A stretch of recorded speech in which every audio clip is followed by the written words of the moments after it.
ਪਰ ਗੁਰ ਸ਼ਬਦ ਵਿਚਾਰ। ਅੱਜ ਦੇ ਅੰਮ੍ਰਿਤਮਈ ਬਚਨਾਂ ਦਾ ਪਾਠ ਪਾਵਨ ਸ਼ਬਦ ਭਾਈ ਸਾਹਿਬ ਜੀ ਪਾਸੋਂ ਸਰਵਨ ਕੀਤਾ। ਪਵਿੱਤਰ ਬਾਣੀ ਦੀ ਵਿਚਾਰ ਦੇ ਨਾਲ ਸਾਂਝ ਪਾਉਣ ਲਈ ਜੋ ਸੁਭਾਗਾ ਸਮਾਂ ਮਿਲ ਰਿਹਾ ਹੈ, ਮਨ ਬਿਰਤੀਆਂ ਨੂੰ ਇਕਾਗਰ ਕਰਦੇ ਹੋਏ ਨਿਮਾਣੇ ਜੇ ਹੋ ਕੇ ਚਵਰ ਛਤਰ ਤਖਤ ਦੇ ਮਾਲਕ ਧੰਨ ਗੁਰੂ ਗ੍ਰੰਥ ਸਾਹਿਬ ਮਹਾਰਾਜ ਜੀ ਦੇ ਪਾਵਨ ਚਰਨਾਂ ਵਿੱਚ ਜੁੜਨ ਦਾ ਯਤਨ ਕਰੀਏ। ਸਤਿਗੁਰੂ ਜੀ ਅੱਜ ਦੇ ਸ਼ਬਦ ਰਾਹੀਂ ਸਾਨੂੰ ਮਨੁੱਖੀ ਦੁਨਿਆਵੀ ਜੀਵਾਂ ਨੂੰ ਜੋ ਸਮਝਾਉਣਾ ਚਾਹੁੰਦੇ ਨੇ, ਇੱਕ ਮਨ ਇੱਕ ਚਿੱਤ ਹੋ ਕੇ ਸਮਝਣ ਦਾ ਯਤਨ ਕਰੀਏ ਜੀ। ਵਾਹਿਗੁਰੂ ਸਾਹਿਬ ਜੀ। ਸ੍ਰੀ ਰਾਗ ਮਹੱਲਾ ਚੌਥਾ। ਮੇਰੇ ਭਾਈ ਜਨਾ ਕੋਈ ਮੋਕੋ ਹਰ ਪ੍ਰਭ ਮੇਲ ਮਿਲਾਏ। ਹਾਂ ਸਤਿਗੁਰ ਵਿਟਹੁ ਵਾਰਿਆ ਜਿਨ ਹਰ ਪ੍ਰਭ ਦੀਆ ਦਿਖਾਏ। ਰਹਾਉ। ਆਪ ਜੀ ਰੋਜ਼ਾਨਾ ਇਸ ਅਸਥਾਨ ਤੋਂ ਅੰਮ੍ਰਿਤਮਈ ਬਾਣੀ ਦੀ ਲੜੀਵਾਰ ਸ਼ਬਦ ਵਿਚਾਰ ਦੇ ਨਾਲ ਸਾਂਝ ਪਾਉਂਦੇ ਆ ਰਹੇ ਹੋ। ਧੰਨ ਧੰਨ ਗੁਰੂ ਰਾਮਦਾਸ ਪਾਤਸ਼ਾਹ ਜੀ ਵੱਲੋਂ ਉਚਾਰਨ ਕੀਤਾ ਹੋਇਆ ਪਾਵਨ ਸ਼ਬਦ ਸ਼੍ਰੀ ਰਾਗ ਦੇ ਵਿੱਚ ਜੋ ਗੁਰੂ ਗ੍ਰੰਥ ਸਾਹਿਬ ਮਹਾਰਾਜ ਜੀ ਦੀ ਪਵਿੱਤਰ ਬਾਣੀ ਪਾਵਨ ਅੰਗ 41 ਦੇ ਉੱਪਰ ਸੁਭਾਏਮਾਨ ਹੈ।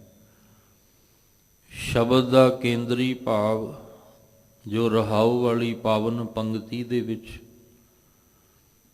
ਗੁਰੂ ਰਾਮਦਾਸ ਮਹਾਰਾਜ ਜੀ ਕਿਰਪਾ ਕਰਦੇ ਨੇ।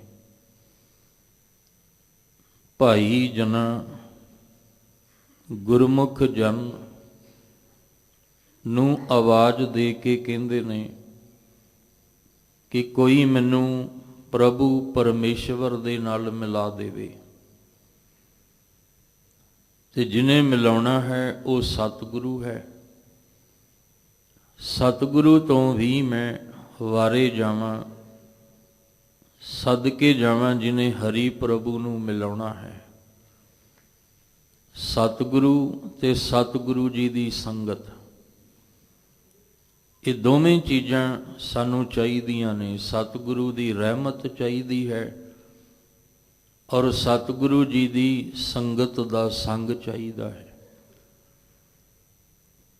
ਇਸ ਲਈ ਸਾਹਿਬ ਜੀ ਕਹਿੰਦੇ ਮੇਰੇ ਭਾਈ ਜਨਾ ਕੋਈ ਮੋਕੋ ਹਰ ਪ੍ਰਭ ਮੇਲ ਮਿਲਾਏ। ਬਾਹਰੋਂ ਅਸੀਂ ਗੁਰਮੁਖ ਜਨਾਂ ਨੂੰ ਕਹਿਣਾ ਹੈ, ਸਤ ਸੰਗਤ ਦੇ ਵਿੱਚ ਆ ਕੇ ਅਰਜ਼ੋਈ ਕਰਨੀ ਹੈ ਕਿ ਗੁਰਮੁਖ ਪਿਆਰਿਓ, ਸਤ ਸੰਗੀ ਜਨੋ, ਹੇ ਮੇਰੇ ਭਾਈ, ਤੁਹਾਡੇ ਵਿੱਚੋਂ ਕੋਈ ਹੈ ਜਿਹੜਾ ਮੈਨੂੰ ਪਿਆਰੇ ਪ੍ਰਭੂ ਨਾਲ ਮਿਲਾ ਸਕੇ?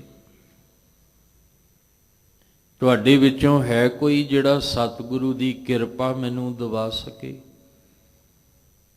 ਹੁਣ ਅਸੀਂ ਆਪਣੇ ਆਪਣੇ ਜੀਵਨ ਦੇ ਅੰਦਰ ਝਾਤੀ ਮਾਰਨੀ ਹੈ ਕਿ ਅਸੀਂ ਸਤਿਗੁਰੂ ਜੀ ਦੇ ਦਰ ਤੇ ਆ ਕੇ ਗੁਰਮੁਖ ਅਖਵਾ ਰਹੇ ਹਾਂ, ਸਤ ਸੰਗੀ ਜਨ ਅਖਵਾ ਰਹੇ ਹਾਂ, ਪਰ ਕੀ ਇਸ ਕਾਬਲ ਹਾਂ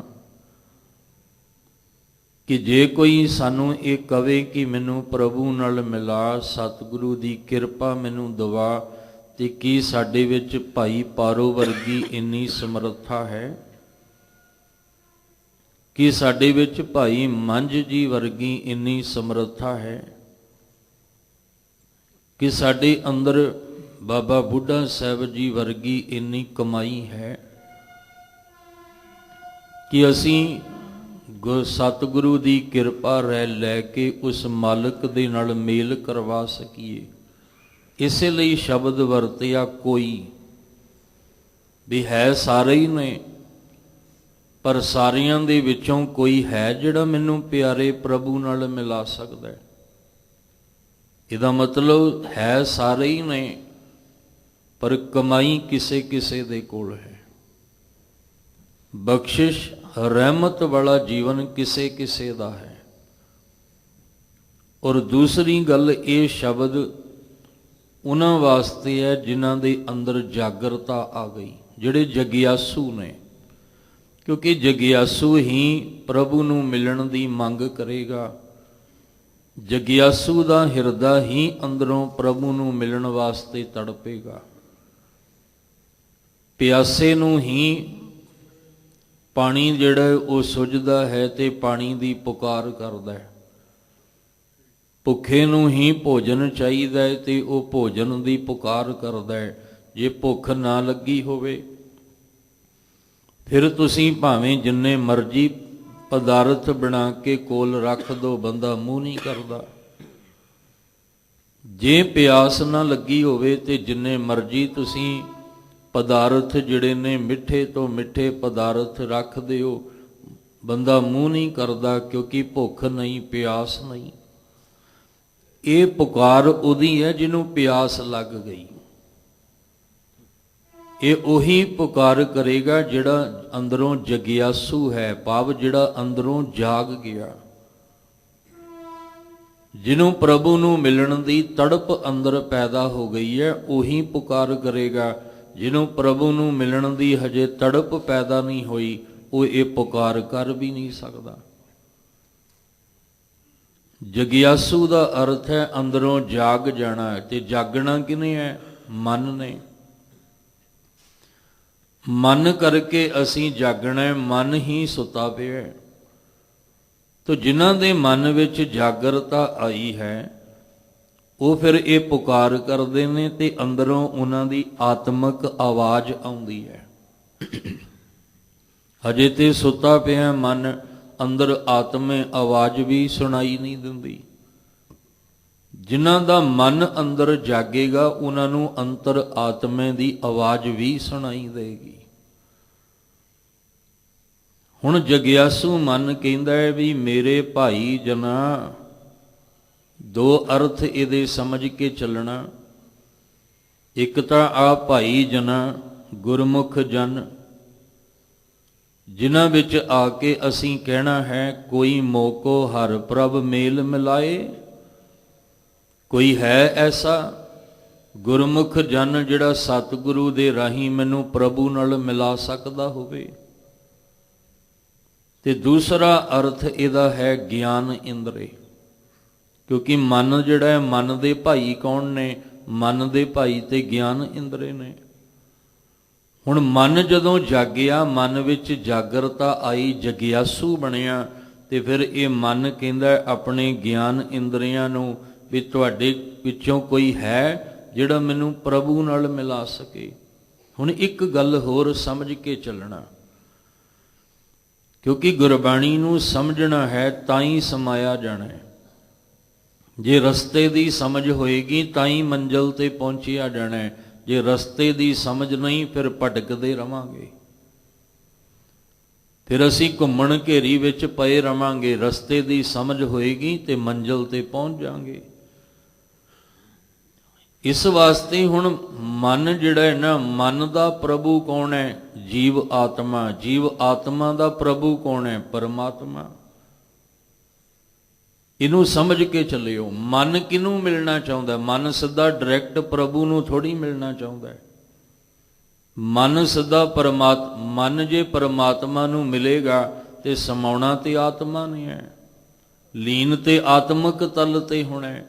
ਤੇ ਮਨ ਕੀ ਹੈ? ਮਨ ਤੂੰ ਜੋਤ ਸਰੂਪ ਹੈ, ਆਪਣਾ ਮੂਲ ਪਛਾਣ। ਇਹ ਆਪਣਾ ਮੂਲ ਭੁੱਲ ਗਿਆ। ਹੁਣ ਜਦੋਂ ਇਹ ਆਪਣਾ ਮੂਲ ਭੁੱਲ ਗਿਆ, ਵਿਕਾਰਾਂ ਨੇ ਘੇਰ ਲਿਆ, ਵਿਕਾਰਾਂ ਨੇ ਐਸੀ ਇਹਨੂੰ ਗੂੜੀ ਨੀਂਦ ਲੈ ਆਂਦੀ, ਮਨ ਸੌਂ ਗਿਆ ਵਿਕਾਰਾਂ ਦੀ ਨੀਂਦ। ਵਿਕਾਰਾਂ ਦਾ ਰਸ ਮਿਲੀ ਜਾ ਰਿਹਾ ਹੈ, ਸੁੱਤਾ ਪਿਆ ਮਨ, ਸੁੱਤਾ ਪਿਆ ਵਿਕਾਰਾਂ ਦਾ ਰਸ ਲੈ ਰਿਹਾ, ਕਿਉਂਕਿ ਇਹ ਜਿਹੜੇ 5 ਵਿਕਾਰ ਨੇ ਇਹ ਮਨ ਨੂੰ ਜਾਗਣ ਹੀ ਨਹੀਂ ਦਿੰਦੇ। ਕਿਉਂਕਿ ਮਨ ਜਾਗ ਗਿਆ ਤੇ ਫਿਰ ਇਹਨਾਂ 5 ਦਾ ਜ਼ੋਰ ਨਹੀਂ ਚੱਲਣਾ। ਹੁਣ ਇਹ 5 ਚਾਹੁੰਦੇ ਨੇ ਕਿ ਮਨ ਆਪਣਾ ਮੂਲ ਭੁੱਲਿਆ ਰਵੇ, ਇਹਨੂੰ ਆਪਣੇ ਮੂਲ ਦੀ ਮੁੱਢ ਦੀ ਯਾਦ ਹੀ ਨਾ ਆਵੇ, ਤੇ ਜਿਹੜਾ ਰਸ ਅਸੀਂ ਦਿੰਦੇ ਹਾਂ ਬਸ ਇਹਦੇ 'ਚ ਹੀ ਗਲਤਾਨ ਰਵੇ। ਕਾਮ ਕ੍ਰੋਧ ਲੋਭ ਮੋਹ ਹੰਕਾਰ ਆਪਣਾ ਰਸ ਦੇ ਰਹੇ ਨੇ, ਮਨ ਆਪਣੇ ਉਸ ਨੂੰ ਆਨੰਦ ਬਣ ਕੇ ਬੈਠਾ, ਉਹਨੂੰ ਹੀ ਕਹਿੰਦਾ ਵੀ ਸਵਾਦ ਆ ਗਿਆ, ਆਨੰਦ ਆ ਗਿਆ। ਪਰ ਸਵਾਦ ਆ ਗਿਆ, ਆਨੰਦ ਆ ਗਿਆ, ਇਹ ਵਿਕਾਰਾਂ ਦੇ ਰਸ ਵਿੱਚ ਨਹੀਂ ਸੀ।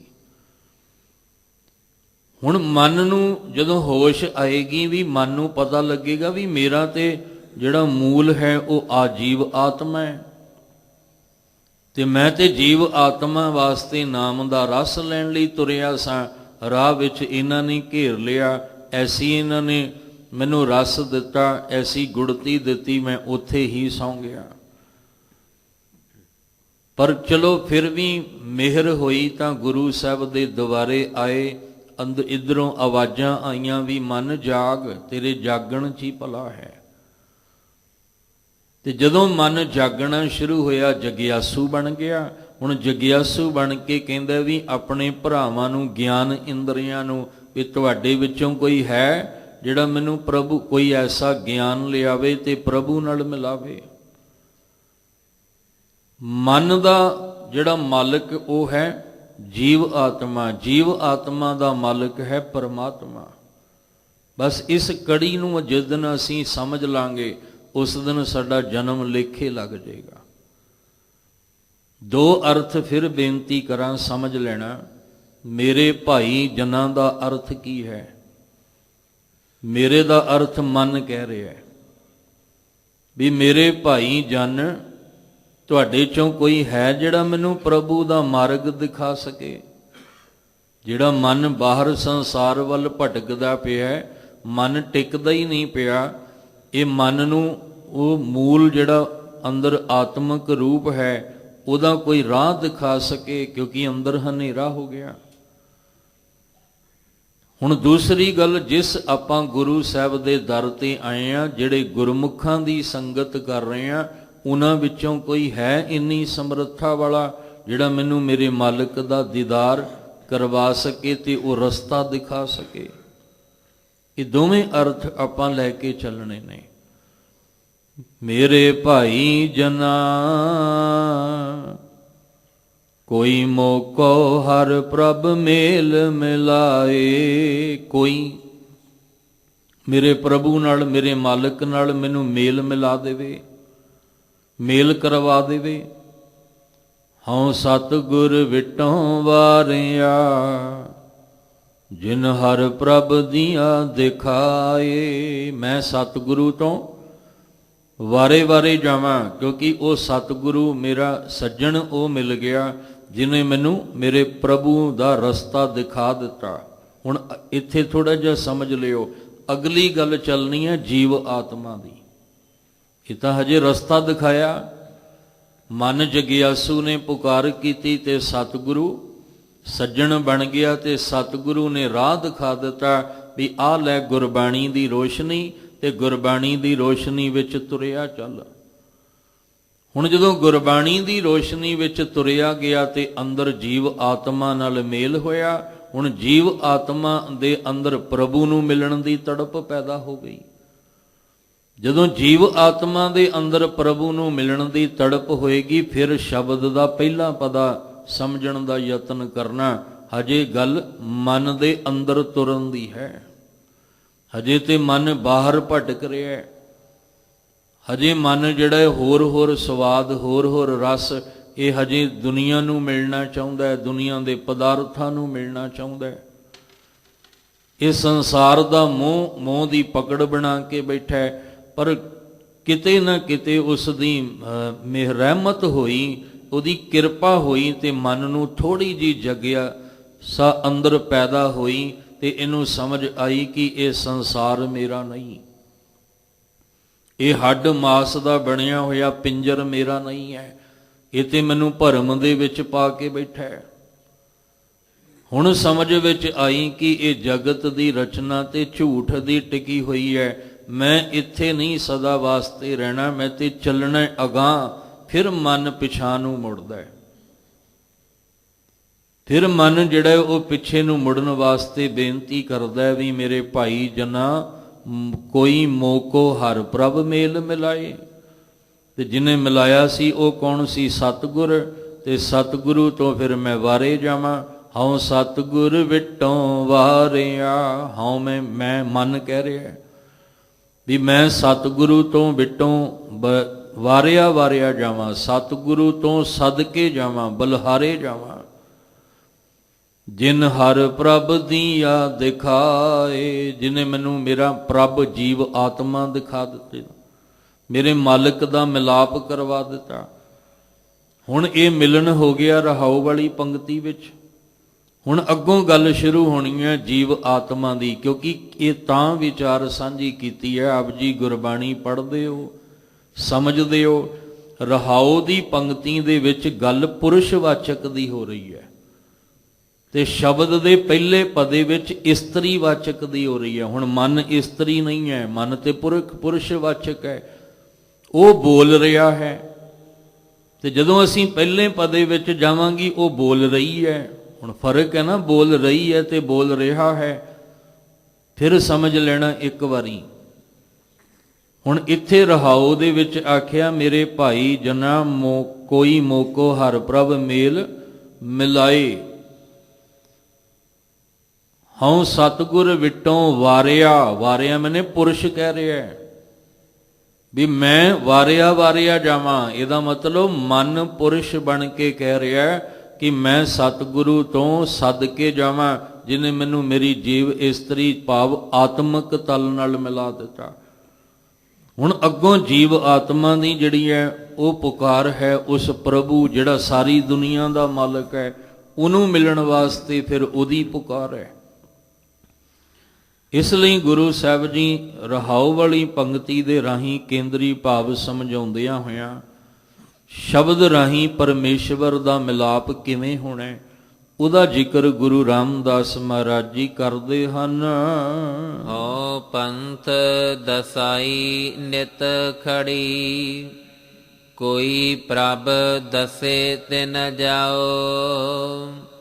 ਜਿਨੀ ਮੇਰਾ ਪਿਆਰਾ ਰਾਵੇਆ, ਤਿਨ ਪਿਛੇ ਲਾਗ ਫਿਰਾਓ। ਕਰ ਮਿਨਤ ਕਰ ਜੋਦੜੀ, ਮੈਂ ਪ੍ਰਭ ਮਿਲਣੈ ਕਾ ਚਾਓ। ਫਿਰ ਇੱਕ ਵਾਰ ਸਮਝ ਲੈਣਾ, ਕਿਉਂਕਿ ਜੇ ਸ਼ਬਦ ਦੀ ਸਮਝ ਨਹੀਂ ਆਈ ਤੇ ਫਿਰ ਗੱਲ ਨਹੀਂ ਬਣਨੀ। ਮਨ ਨੇ ਆਪਣਾ ਫਰਜ਼ ਨਿਭਾ ਦਿੱਤਾ। ਠੀਕ ਹੈ, ਮਨ ਜਦੋਂ ਤੁਰਿਆ ਸੀ ਅੱਖਾਂ ਖੁੱਲੀਆਂ ਸਮਾਜ ਵਿੱਚ, ਜਦੋਂ ਸਰੀਰ ਨੇ ਹਰਕਤ ਕੀਤੀ ਹੱਥ ਪੈਰ ਹਿੱਲਣ ਲੱਗ ਪਏ, ਸਾਹ ਚੱਲਣ ਲੱਗ ਪਿਆ, ਅੰਦਰੋਂ ਆਵਾਜ਼ਾਂ ਜਿਹੜਾ ਸੀ ਉਹ ਵੱਜਣ ਲੱਗ ਪਿਆ, ਜਨਮ ਲੈਂਦਿਆਂ ਬੱਚਾ ਰੋਣ ਲੱਗ ਪਿਆ। ਉਦੋਂ ਕੀ ਹੋਇਆ? ਮਾਇਆ ਅਮਰ ਵਰਤਾਇਆ। ਉਸ ਮਾਇਆ ਨੇ ਆਪਣਾ ਅਮਰ ਵਰਤਾ, ਆਪਣਾ ਹੁਕਮ ਵਰਤਾ ਦਿੱਤਾ, ਜ਼ੋਰ ਪਾ ਦਿੱਤਾ। ਉਹ ਐਸਾ ਜ਼ੋਰ ਪਾਇਆ ਕਿ ਮਨ ਸਰੀਰ ਨਾਲ ਜੁੜ ਕੇ ਕਾਮੀ, ਕ੍ਰੋਧੀ, ਲੋਭੀ, ਹੰਕਾਰੀ, ਵਿਕਾਰੀ ਹੋ ਗਿਆ। ਭੁੱਲ ਹੀ ਗਿਆ ਵੀ ਪਿੱਛੇ ਨੂੰ ਵਾਪਸ ਵੀ ਮੈਂ ਮੁੜਨਾ। ਹੁਣ ਜਦੋਂ ਕਿਤੇ ਇਹਦੇ ਅੰਦਰ ਜਗਿਆਸਾ ਪੈਦਾ ਹੋਈ ਤਾਂ ਸਤਿਗੁਰੂ ਦੇ ਰਾਹੀਂ ਇਹ ਪਿੱਛੇ ਨੂੰ ਨਾਮ ਦਾ ਰਸ ਲੈ ਕੇ ਮੁੜਿਆ। ਜਦੋਂ ਪਿੱਛੇ ਨੂੰ ਨਾਮ ਦਾ ਰਸ ਲੈ ਕੇ ਮੁੜਿਆ ਤੇ ਇਹਦਾ ਜੀਵ ਆਤਮਾ ਦੇ ਨਾਲ ਮਿਲਨ ਹੋਇਆ। ਹੁਣ ਜੀਵ ਆਤਮਾ ਨਾਲ ਜਦੋਂ ਮਿਲਨ ਹੋਇਆ, ਮਨ ਦਾ ਰੋਲ ਖਤਮ ਹੋ ਗਿਆ। ਮਨ ਦਾ ਰੋਲ ਜਿਹੜਾ ਸੀ ਉਹ ਖਤਮ ਹੋ ਗਿਆ। ਹੁਣ ਅੱਗੋਂ ਰੋਲ ਸ਼ੁਰੂ ਹੁੰਦਾ ਜੀਵ ਆਤਮਾ ਦਾ। ਹੁਣ ਉਹ ਜੀਵ ਆਤਮਾ ਕਹਿ ਰਹੀ ਹੈ ਹਉ ਪੰਥ ਦਸਾਈ ਨਿਤ ਖੜੀ। ਹੁਣ ਜੀਵ ਆਤਮਾ ਦਾ ਰੋਲ ਸ਼ੁਰੂ ਹੋ ਗਿਆ। ਕਹਿਣ ਲੱਗੇ ਵੀ ਹੁਣ ਜਿਵੇਂ ਇੱਕ ਤੁਸੀਂ ਵੇਖੋ ਪੁਰਾਣੀਆਂ ਖੇਡਾਂ ਹੁੰਦੀਆਂ ਸਨ, ਉਹ ਪੁਰਾਣੀਆਂ ਖੇਡਾਂ ਦੇ ਵਿੱਚ ਕੀ ਹੁੰਦਾ ਸੀ ਵੀ ਇੱਕ ਦੂਜੇ ਨੂੰ ਛੂਹਣਾ, ਤੇ ਇੱਕ ਖਲੋਤਾ ਦੂਜਾ ਦੌੜ ਕੇ ਆਉਂਦਾ, ਉਹ ਉਹਨੂੰ ਜਦੋਂ ਛੂੰਦਾ ਹੈ ਉਹ ਖਲੋ ਜਾਂਦਾ ਹੈ ਤੇ ਦੂਜਾ ਅੱਗੇ ਦੌੜਨ ਲੱਗ ਜਾਂਦਾ ਹੈ। ਬਸ ਇਸੇ ਤਰ੍ਹਾਂ ਮਨ ਦੀ ਦੌੜ ਖਤਮ ਹੋ ਗਈ, ਹੁਣ ਅੰਦਰ ਜੀਵ ਆਤਮਾ ਦੀ ਦੌੜ, ਇਹਦਾ ਸਫ਼ਰ ਸ਼ੁਰੂ ਹੋ ਗਿਆ। ਹੁਣ ਅੰਦਰ ਆਤਮਾ ਜੀਵ ਇਸਤਰੀ ਕਹਿੰਦੀ ਹੈ, ਹਉ ਪੰਥ ਦਸਾਈ ਨਿਤ ਖੜੀ। ਦਸਾਈ ਪੰਥ ਮੈਨੇ ਰਸਤਾ, ਮੈਂ ਹੁਣ ਰਸਤੇ ਵਿੱਚ ਖਲੋਤੀ ਹਾਂ। ਕੋਈ ਮੈਨੂੰ ਦੱਸ ਪਾ ਦੇਵੇ, ਕੋਈ ਮੈਨੂੰ ਦੱਸ ਦੇਵੇ, ਪਤਾ ਦੱਸ ਦੇਵੇ। ਪ੍ਰਭ ਦੱਸੇ ਤਿਨ ਜਾਉ, ਮੈਂ ਖਲੋਤੀਆਂ ਪੰਥ ਰਸਤੇ ਦੇ ਵਿੱਚ ਕਿ ਮੈਨੂੰ ਪ੍ਰਭ ਦੱਸੇ ਕੋਈ, ਅੱਗੋਂ ਹੁਣ ਪ੍ਰਭੂ ਦੱਸੇ। ਤਿਨ ਜਾਉ, ਤੇ ਜਿੱਧਰ ਮੈਨੂੰ ਕੋਈ ਦੱਸੇ ਮੈਂ ਉਸ ਪਾਸੇ ਨੂੰ ਜਾਵਾਂ ਤਾਂ ਕਿ ਮੇਰਾ ਪ੍ਰਭੂ ਪਰਮੇਸ਼ਵਰ ਦੇ ਨਾਲ ਮਿਲਣ ਹੋ ਸਕੇ। ਜਿਨੀ ਮੇਰਾ ਪਿਆਰਾ ਰਾਵਿਆ ਤਿਨ ਪੀਛੇ ਲਾਗ ਫਿਰਾਉ। ਜਿਨ੍ਹਾਂ ਮੇਰੇ ਪਿਆਰੇ ਪ੍ਰਭੂ ਪਤੀ ਪਰਮੇਸ਼ਵਰ ਦਾ, ਉਹਦੇ ਚਰਨਾਂ ਦਾ ਆਨੰਦ ਮਾਣਿਆ ਹੈ। ਰਾਵਿਆ ਦਾ ਅਰਥ ਜਿਹਨੇ ਉਹਦੇ ਚਰਨਾਂ ਦੇ ਵਿੱਚ ਜੁੜ ਕੇ ਆਨੰਦ ਦਾ ਰਸ ਮਾਣਿਆ ਹੈ। ਹੁਣ ਇੱਥੇ ਗੱਲ ਉਹ ਆ ਜਾਣੀ ਹੈ ਜਿਹੜੀ ਕਈ ਵਾਰ ਤੁਹਾਡੇ ਨਾਲ ਸਾਂਝ ਪਾਈ, ਇਹ ਅੰਦਰ ਦੀਆਂ ਰੰਗ ਰਤੜੀਆਂ ਰੂਹਾਂ ਦੀ ਗੱਲ ਆ ਜਾਣੀ ਹੈ। ਹੁਣ ਇੱਥੇ ਸਰੀਰ ਦਾ ਸੰਬੰਧ ਖਤਮ ਹੋ ਗਿਆ, ਹੁਣ ਇੱਥੇ ਗੱਲ ਚੱਲਣੀ ਹੈ ਰੰਗ ਰਤੜੀਆਂ ਰੂਹਾਂ ਦੀ।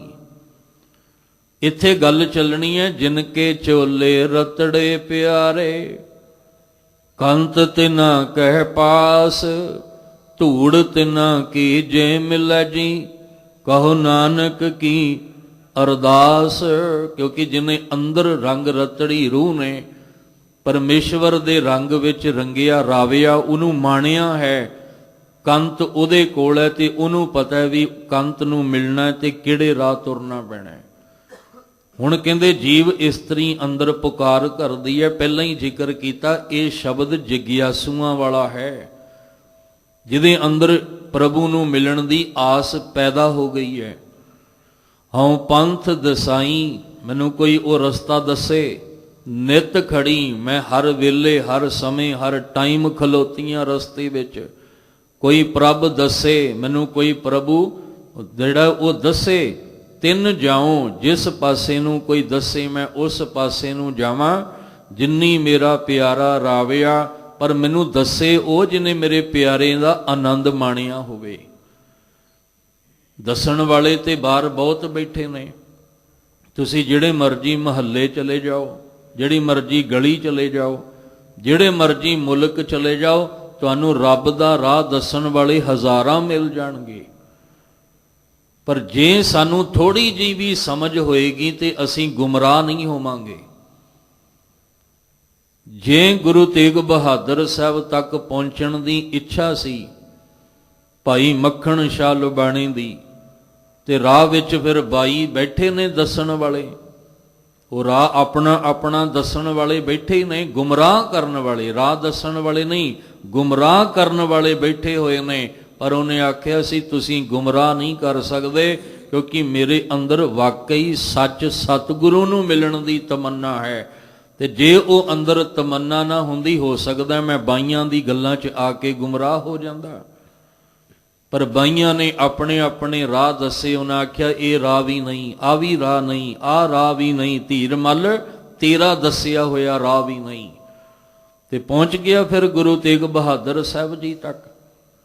ਇਸੇ ਤਰ੍ਹਾਂ ਬਾਹਰ ਬਹੁਤ ਨੇ, ਉਦੋਂ 22 ਸੀ, ਅੱਜ ਪਤਾ ਨਹੀਂ ਕਿੰਨੇ, 22,000 22 ਲੱਖ 22 ਹਜ਼ਾਰਾਂ ਹੋਣਗੇ ਜਿਹੜੇ ਰੱਬ ਦੇ ਘਰ ਦਾ ਪਤਾ ਦੱਸਦੇ, ਪਰ ਦੱਸਦੇ ਉਹ ਨੇ ਜਿਨ੍ਹਾਂ ਨੂੰ ਆਪ ਨਹੀਂ ਪਤਾ।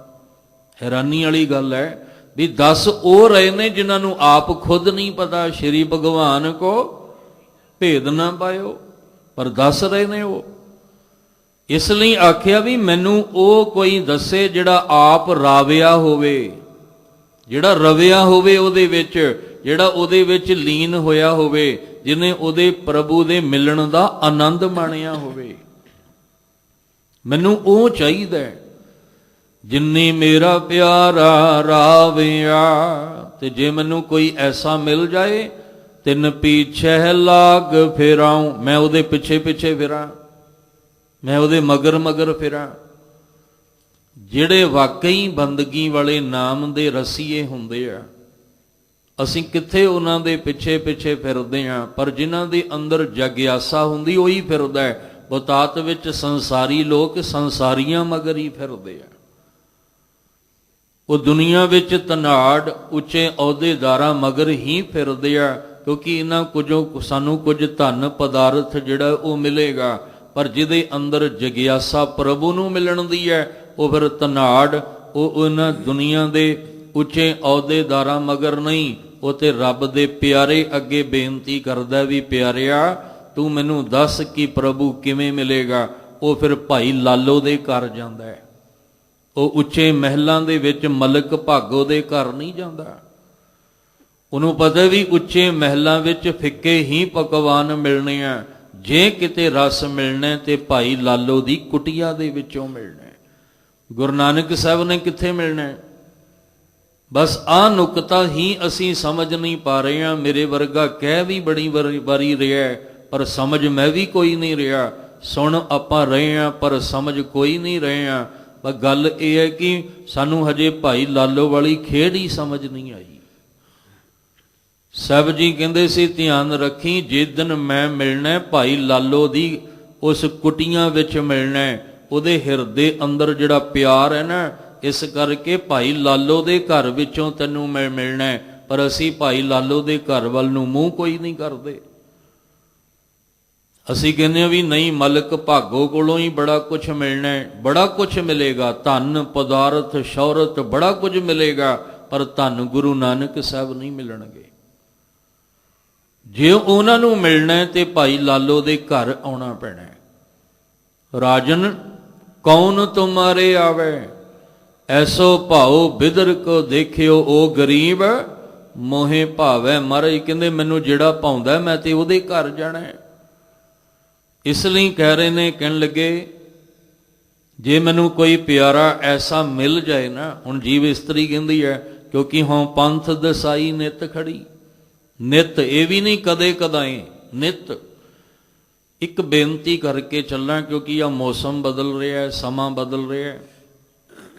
ਗਰਮ ਰੁੱਤ ਤੋਂ ਸਰਦ ਰੁੱਤ ਆ ਰਹੀ ਹੈ ਤੇ ਹੁਣ ਮਨ ਅਵੇਸਲਾ ਹੋਏਗਾ ਵੀ ਅੱਜ ਠੰਡ ਬੜੀ ਹੈ, ਅੱਜ ਠੰਡੀ ਹਵਾ ਬੜੀ ਚੱਲਦੀ ਹੈ, ਅੱਜ ਰਜ਼ਾਈ ਚੋਂ ਨਿਕਲਣ ਕੰਬਲ ਚੋਂ ਨਿਕਲਣ ਨੂੰ ਦਿਲ ਕੋਈ ਨਹੀਂ ਕਰਦਾ। ਛੱਡੋ ਗੁਰਦੁਆਰੇ ਹੀ ਜਾਣਾ ਆਪਾਂ, ਅੱਜ ਨਹੀਂ ਕੱਲ ਚਲੇ ਜਾਾਂਗੇ, ਕੱਲ ਨਹੀਂ ਪਰਸੋਂ ਚਲੇ ਜਾਾਂਗੇ। ਬਾਣੀ ਨਿਤਨੇਮ ਦਾ ਪਾਠ ਹੀ ਕਰਨਾ, ਹੁਣ ਨਹੀਂ ਥੋੜੀ ਦੇਰ ਬਾਅਦ ਸੂਰਜ ਚੜ੍ਹੇਗਾ, ਫਿਰ ਆਰਾਮ ਨਾਲ ਕਰ ਲਾਂਗੇ। ਇਹ ਫਿਰ ਸਾਡਾ ਗੁਰੂ ਨਾਲ ਪਿਆਰ ਨਹੀਂ ਹੈ। ਅਸੀਂ ਸਮਾਂ ਵੇਖ ਕੇ ਨਹੀਂ ਬਦਲਣਾ, ਸਾਡਾ ਗੁਰੂ ਨਾਲ ਪਿਆਰ ਹੋਵੇ। ਝੱਖੜ ਝਾਂਗੀ ਮੀਂਹਾਂ ਵਰਸੈ ਭੀ ਗੁਰ ਦੇਖਣ ਜਾਈ। ਮਨ ਨੂੰ ਢਿੱਲਾ ਪੈਣੀ ਨਾ ਦਿਓ, ਮਨ ਨੂੰ ਆਲਸ ਅੰਦਰ ਬਣਨੀ ਕੋਈ ਨਾ ਦਿਓ। ਇਹਨੂੰ ਹਰ ਵੇਲੇ ਗੁਰਬਾਣੀ ਦੇ ਨਾਲ ਜੋੜ ਕੇ ਰੱਖੋ, ਭਾਵੇਂ ਦੁੱਖ ਹੋਵੇ ਸੁੱਖ ਹੋਵੇ, ਗਰਮੀ ਹੋਵੇ ਸਰਦੀ ਹੋਵੇ, ਅਸੀਂ ਸਤਿਗੁਰੂ ਦੇ ਚਰਨਾਂ ਦਾ ਆਨੰਦ ਮਾਣਨਾ ਹੀ ਮਾਣਨਾ ਹੈ। ਜੇ ਸਰਦੀ ਨੇ ਸਾਡੇ ਕਦਮ ਹੀ ਰੋਕ ਦਿੱਤੇ, ਬਾਬਾ ਫਰੀਦ ਸਾਹਿਬ ਜੀ ਨੇ ਦੱਸਿਆ ਨਾ ਪਿਆਰ ਕਿੱਦਾਂ ਦਾ ਹੋਣਾ ਚਾਹੀਦਾ ਹੈ। ਸਾਡਾ ਪਿਆਰ ਇਸ ਤਰ੍ਹਾਂ ਦਾ ਹੋਣਾ ਚਾਹੀਦਾ ਹੈ ਕਿ ਜੇ ਚਿੱਕੜ ਵੀ ਹੈ ਤੇ ਉਹਦੀ ਪਰਵਾਹ ਹੀ ਕੋਈ ਨਹੀਂ। ਭਿੱਜੋ ਸਿੱਜੋ ਕਮਲੀ ਅੱਲਾਹ ਵਰਸਾ ਮੇਹੋਂ, ਜਾਏ ਮਿਲਾਂ ਤਿਨਾ ਸੱਜਣਾ ਟੁੱਟੈ ਨਾਹੀ ਨੇਹੋ। ਜੇ ਆ ਸਰਦੀ ਨੇ ਸਾਡਾ ਨਹੀਂ ਤੋੜ ਦਿੱਤਾ, ਸਾਡਾ ਨਿਤਨੇਮ ਹੀ ਤੋੜ ਦਿੱਤਾ, ਤੇ ਫਿਰ ਸਾਡਾ ਕਾਹਦਾ ਪਿਆਰ ਹੈ। ਇਸ ਲਈ ਇਹ ਗਿਣਤੀ ਘਟਣੀ ਨਹੀਂ ਚਾਹੀਦੀ, ਸਗੋਂ ਵਧਣੀ ਚਾਹੀਦੀ ਹੈ। ਇਹ ਦਿਖਾਉਣ ਵਾਸਤੇ ਕਿ ਸਰਦ ਰੁੱਤ ਜਿੰਨੀ ਮਰਜ਼ੀ ਆ ਜਾਏ। ਹੁਣ ਅੱਜ ਤੇ ਫਿਰ ਵੀ ਦੇਖੋ ਇਹ ਵਾਤਾਵਰਨ ਕਿੱਦਾਂ ਦਾ ਹੈ, ਹਵਾ ਪਾਣੀ ਦੂਸ਼ਿਤ ਹੋ ਚੁੱਕਾ ਹੈ। ਪਰ ਉਹ ਵੀ ਤੇ ਸਮਾਂ ਯਾਦ ਕਰੋ ਜਦੋਂ ਠੰਡੇ ਬੁਰਜ ਵਿੱਚ ਸਾਹਿਬਜ਼ਾਦੇ ਤੇ ਮਾਤਾ ਜੀ ਬੈਠੇ ਆ, ਅੱਤ ਦੀ ਠੰਡੀ ਹਵਾ, ਆਪਾਂ ਦੇ ਫਿਰ ਵੀ ਘਰਾਂ ਚੋਂ ਉੱਠ ਕੇ ਆਉਣਾ ਤੇ ਘਰਾਂ ਚੋਂ ਉੱਠ ਕੇ ਆਉਣ ਲੱਗਿਆਂ ਵੀ ਪੈਰਾਂ ਤੋਂ ਸਿਰ ਤੱਕ ਕੱਜ ਕੇ ਆਉਣਾ, ਹੱਥ ਪੈਰ ਮੂੰਹ ਢੱਕ ਕੇ ਆਉਣੇ ਨੇ ਤਾਂ ਕਿ ਠੰਡੀ ਹਵਾ ਨਾ ਲੱਗ ਜਾਏ। ਇਸ ਲਈ ਉਹ ਚੇਤੇ ਕਰੋ ਕਿ ਜਿਨ੍ਹਾਂ ਦੇ ਕੋਲ ਹੱਥ ਪੈਰ ਮੂੰਹ ਜਿਹੜੇ ਆ ਉਹ ਢੱਕਣ ਵਾਸਤੇ ਵੀ ਕੋਈ ਗਰਮ ਬਸਤਰ ਨਹੀਂ ਤੇ ਦਰਵਾਜ਼ਾ ਬਾਰੀ ਵੀ ਕੋਈ ਨਹੀਂ, ਠੰਡੇ ਬੁਰਜ ਤੇ ਬੈਠੇ ਆ, ਪਰਵਾਹ ਹੀ ਕੋਈ ਨਹੀਂ ਕੀਤੀ ਕਿਉਂ? ਕਿਉਂਕਿ ਹਿਰਦੇ ਵਿੱਚ ਪਰਮੇਸ਼ਵਰ ਦੇ ਨਾਮ ਦਾ ਰੰਗ ਤੇ ਪਿਆਰ ਹੈ ਅੰਦਰ। ਇਸ ਲਈ ਵਾਹਿਗੁਰੂ ਜੀ ਮਿਹਰ ਕਰਨ, ਗਰਮੀ ਸਰਦੀ ਜਿਹੜੀ ਹੈ ਇਹ ਚੱਲਦੀ ਰਹਿਣੀ ਹੈ, ਪਰ ਸਾਡੇ ਅੰਦਰ ਵਾਹਿਗੁਰੂ ਜੀ ਪ੍ਰਤੀ ਪਿਆਰ ਘਟਣਾ ਨਹੀਂ ਚਾਹੀਦਾ। ਗੱਲ ਪਿਆਰ ਦੀ ਚੱਲ ਰਹੀ ਹੈ ਤਾਂ ਤੁਹਾਡੇ ਨਾਲ ਸਾਂਝ ਪਾਈ। ਮਹਾਰਾਜ ਜੀ ਕਹਿੰਦੇ ਨੇ ਤਿੰਨ ਪੀਛੇ ਲਾਗ ਫੇਰਾਉ। ਹੁਣ ਜੀਵ ਇਸਤਰੀ ਕਹਿੰਦੀ, ਜੀਵ ਆਤਮਾ ਕਹਿੰਦੀ ਹੈ ਮੈਂ ਉਹਦੇ ਪਿੱਛੇ ਪਿੱਛੇ ਫਿਰਾਂ, ਮੈਂ ਉਹਦੇ ਮਗਰ ਮਗਰ ਚੱਲਾਂ। ਜੇ ਉਹ ਸੱਜੇ ਜਾਵੇ ਸੱਜੇ, ਖੱਬੇ ਜਾਵੇ ਖੱਬੇ, ਜੇ ਉਹ ਪੂਰਬ ਨੂੰ ਜਾਵੇ ਪੂਰਬ, ਪੱਛਮ ਨੂੰ ਜਾਵੇ ਪੱਛਮ, ਮੈਂ ਪਿੱਛੇ ਲਾਗ ਫਿਰਾਉ, ਮੈਂ ਉਹਦੇ ਪਿੱਛੇ ਪਿੱਛੇ ਮਗਰ ਮਗਰ ਫਿਰਾਂ। ਕਿਹਦੇ ਮਗਰ? ਹਰ ਇੱਕ ਦੇ ਐਰੇ ਗਹਿਰੇ ਦੇ ਨਹੀਂ, ਇਹ ਵੀ ਧਿਆਨ ਰੱਖਣਾ। ਜੇ ਧੂੜ ਦੀ ਮੰਗ ਕੀਤੀ ਹੈ ਤੇ ਐਰੇ ਗਹਿਰੇ ਦੀ ਧੂੜ ਨਹੀਂ ਮੰਗੀ। ਜਨ ਨਾਨਕ ਧੂੜ ਮੰਗੈ ਤਿਸ ਗੁਰ ਸਿੱਖ ਗੀ, ਜੋ ਆਪ ਜਪੈ ਅਵਰਹ ਨਾਮ ਜਪਾਵੈ। ਆ ਰਾਹ ਜਾਂਦੇ ਕਿਸੇ ਨੂੰ ਕਹਿੰਦੇ ਵੀ ਆਪਣੇ ਜੋੜੇ ਦਿਓ। ਜੋੜੇ ਘਰ ਵਿੱਚ ਖਲੋਤੀਆਂ, ਭਾਵੇਂ ਰਿਕਸ਼ਾ ਚਲਾਉਣ ਵਾਲਾ ਵੀ ਆ ਜਾਏ, ਉਹਨੂੰ ਵੀ ਹੱਥ ਜੋੜ ਕੇ ਕਹਿੰਦੇ ਆ ਭਾਈ ਸਾਹਿਬ ਜੋੜੇ ਇੱਧਰ ਪਕੜਾਓ। ਉੱਥੇ ਮਨ ਵਿੱਚ ਇਹ ਨਹੀਂ ਆਉਂਦਾ ਵੀ ਇਹ ਜਿਹੜਾ ਇਹ ਰਿਕਸ਼ਾ ਚਲਾਉਣ ਵਾਲਾ ਜਾਂ ਦਿਹਾੜੀਦਾਰ ਹੈ, ਨਹੀਂ, ਪਤਾ ਹੈ ਵੀ ਇਹ ਗੁਰੂ ਦੇ ਘਰ ਵਿੱਚ ਆਇਆ ਹੈ। ਇਸ ਲਈ ਕਿਹਦੇ ਪਿੱਛੇ ਮਗਰ ਮਗਰ ਫਿਰਨਾ ਹੈ? ਜਿਨੀ ਮੇਰਾ ਪਿਆਰਾ ਰਾਵਿਆ, ਜਿਹਨੇ ਮੇਰੇ ਪਿਆਰੇ ਦੇ ਚਰਨਾਂ ਦਾ ਆਨੰਦ ਮਾਣਿਆ ਹੈ, ਜਿਹਨੇ ਮੇਰੇ ਪਿਆਰੇ ਦੇ ਪ੍ਰਭੂ ਦੇ ਮਿਲਣ ਦਾ ਆਨੰਦ ਮਾਣਿਆ ਹੈ, ਜਿਹਨੇ ਮੇਰੇ ਪ੍ਰਭੂ ਨੂੰ ਮਿਲ ਕੇ ਉਹਦੀਆਂ ਖੁਸ਼ੀਆਂ ਮਾਣੀਆਂ ਨੇ, ਉਹਦੇ ਪਿੱਛੇ ਮੈਂ ਲੱਗ ਜਾਵਾਂ, ਉਹਦੇ ਪਿੱਛੇ ਲੱਗ ਕੇ ਮਗਰ ਮਗਰ ਫਿਰਾਂ। ਤੇ ਫਿਰ ਕੇ ਕੀ ਕਰਾਂ? ਕਰ ਮਿੰਨਤ ਕਰ ਜੋਦੜੀ। ਆਹ ਹੈ ਅਵਸਥਾ ਗੁਰਬਾਣੀ ਪੜ੍ਹ ਕੇ ਬਣਾਉਣੀ ਸੀ। ਅਸੀਂ ਗੁਰਬਾਣੀ ਪੜ੍ਹ ਕੇ ਧੜੇ ਬਣਾ ਲਏ, ਅਸੀਂ ਗੁਰਬਾਣੀ ਪੜ੍ਹ ਕੇ ਆਪਣੀਆਂ ਆਪਣੀਆਂ ਸੁਸਾਇਟੀਆਂ, ਆਪਣੀ ਆਪਣੀ ਸੰਗਤ ਬਣਾ ਲਈ। ਅਸੀਂ ਗੁਰਬਾਣੀ ਪੜ੍ਹ ਕੇ ਈਰਖਾ ਤੇ ਨਫ਼ਰਤ ਨਾਲ ਭਰ ਗਏ। ਆਹ ਸਟੇਜ ਤੇ ਪਹੁੰਚਣਾ ਸੀ ਗੁਰਬਾਣੀ ਪੜ੍ਹ ਕੇ, ਨਿਤਨੇਮ ਕਰਕੇ ਇਸ ਸਟੇਜ ਤੇ ਪਹੁੰਚਣਾ ਸੀ, ਇਸ ਅਵਸਥਾ ਤੇ ਪਹੁੰਚਣਾ ਸੀ। ਹਜੇ ਤੇ ਆਪਾਂ ਝਗੜ ਹੀ ਰਹੇ ਹਾਂ ਵੀ ਇਹ ਫਲਾਣੀ ਸੰਗਤ ਦਾ ਫਲਾਣੀ ਸੰਗਤ ਵਿੱਚ ਕਿਵੇਂ ਚਲਾ ਗਿਆ, ਇਹ ਫਲਾਣੇ ਧੜੇ ਦਾ ਫਲਾਣੇ ਧੜੇ ਵਿੱਚ ਕਿਵੇਂ ਚਲਾ ਗਿਆ। ਹਜੇ ਤੇ ਸਾਡਾ ਇਸ ਤਰ੍ਹਾਂ ਦਾ ਹੀ ਅੰਦਰ ਖਿਆਲਾਤ ਬਣੇ ਹੋਏ ਨੇ। ਅਸੀਂ ਇਹਨਾਂ ਵਿੱਚੋਂ ਨਿਕਲ ਕੇ ਆਹ ਅਵਸਥਾ ਵਿੱਚ ਪਹੁੰਚਣਾ ਸੀ। ਗੁਰੂ ਸਾਹਿਬ ਸਾਡੇ ਤੁਹਾਡੇ ਤੇ ਮਿਹਰ ਕਰਨ, ਇਹ ਬੋਲਿਆ ਨਾ ਰਹਿ ਜਾਏ ਤੇ ਸੁਣਿਆ ਹੀ ਨਾ ਰਹਿ ਜਾਏ। ਸਾਡੀ ਤੁਹਾਡੀ ਅਵਸਥਾ ਇਦਾਂ ਦੀ ਬਣ ਜਾਏ। ਕਰ ਮਿੰਨਤ ਕਰ ਜੋਦੜੀ, ਮੈਂ ਮਿੰਨਤਾਂ ਕਰਾਂ, ਮੈਂ ਜੋਦੜੀਆਂ ਕਰਾਂ। ਤੇ ਜੋਦੜੀਆਂ ਦਾ ਮਤਲਬ ਤਰਲੇ ਲਵਾਂ। ਮਿੰਨਤਾਂ ਦਾ ਅਰਥ ਹੈ ਮੈਂ ਤਰਲੇ ਲਵਾਂ। ਤੇ ਕੀ ਕਵਾਂ? ਮੈਂ ਪ੍ਰਭ ਮਿਲਣੇ ਕਾ ਚਾਓ, ਮੈਨੂੰ ਪ੍ਰਭੂ ਮਿਲਣ ਦਾ ਬੜਾ ਹੀ ਚਾਅ ਹੈ, ਬੜਾ ਹੀ ਚਾਅ ਹੈ ਮੈਨੂੰ ਪ੍ਰਭੂ ਮਿਲਣ ਦਾ। ਤੇ ਪਿਆਰਿਆ ਤੂੰ ਤੇ ਮੇਰੇ ਪਿਆਰੇ ਦੇ ਚਰਨਾਂ ਦਾ ਆਨੰਦ ਮਾਣਿਆ। ਪਿਆਰਿਆ ਤੂੰ ਤੇ ਮੇਰੇ ਪ੍ਰਭੂ ਦੇ ਚਰਨਾਂ ਦੇ ਵਿੱਚ ਉਹਦੇ ਮਿਲਣ ਦੀਆਂ ਖੁਸ਼ੀਆਂ ਮਾਣੀਆਂ ਨੇ। ਇਸ ਲਈ ਕੋਈ ਮੈਨੂੰ ਐਸਾ ਮਿਲ ਜਾਵੇ, ਕੋਈ ਐਸਾ ਮਿਲ ਜਾਏ, ਮੈਂ ਉਹਦੇ ਮਗਰ ਮਗਰ ਲੱਗ ਕੇ ਫਿਰਾਂ, ਫਿਰਦਾ ਰਵਾਂ, ਫਿਰਦੀ ਰਵਾਂ ਉਹਦੇ ਮਗਰ ਮਗਰ, ਤੇ ਬੇਨਤੀਆਂ ਤਰਲੇ ਲੈਂਦੀ ਰਵਾਂ ਕਿ ਮੈਨੂੰ ਚਾਓ ਬੜਾ ਹੈ ਪ੍ਰਭੂ ਨੂੰ ਮਿਲਣ ਦਾ।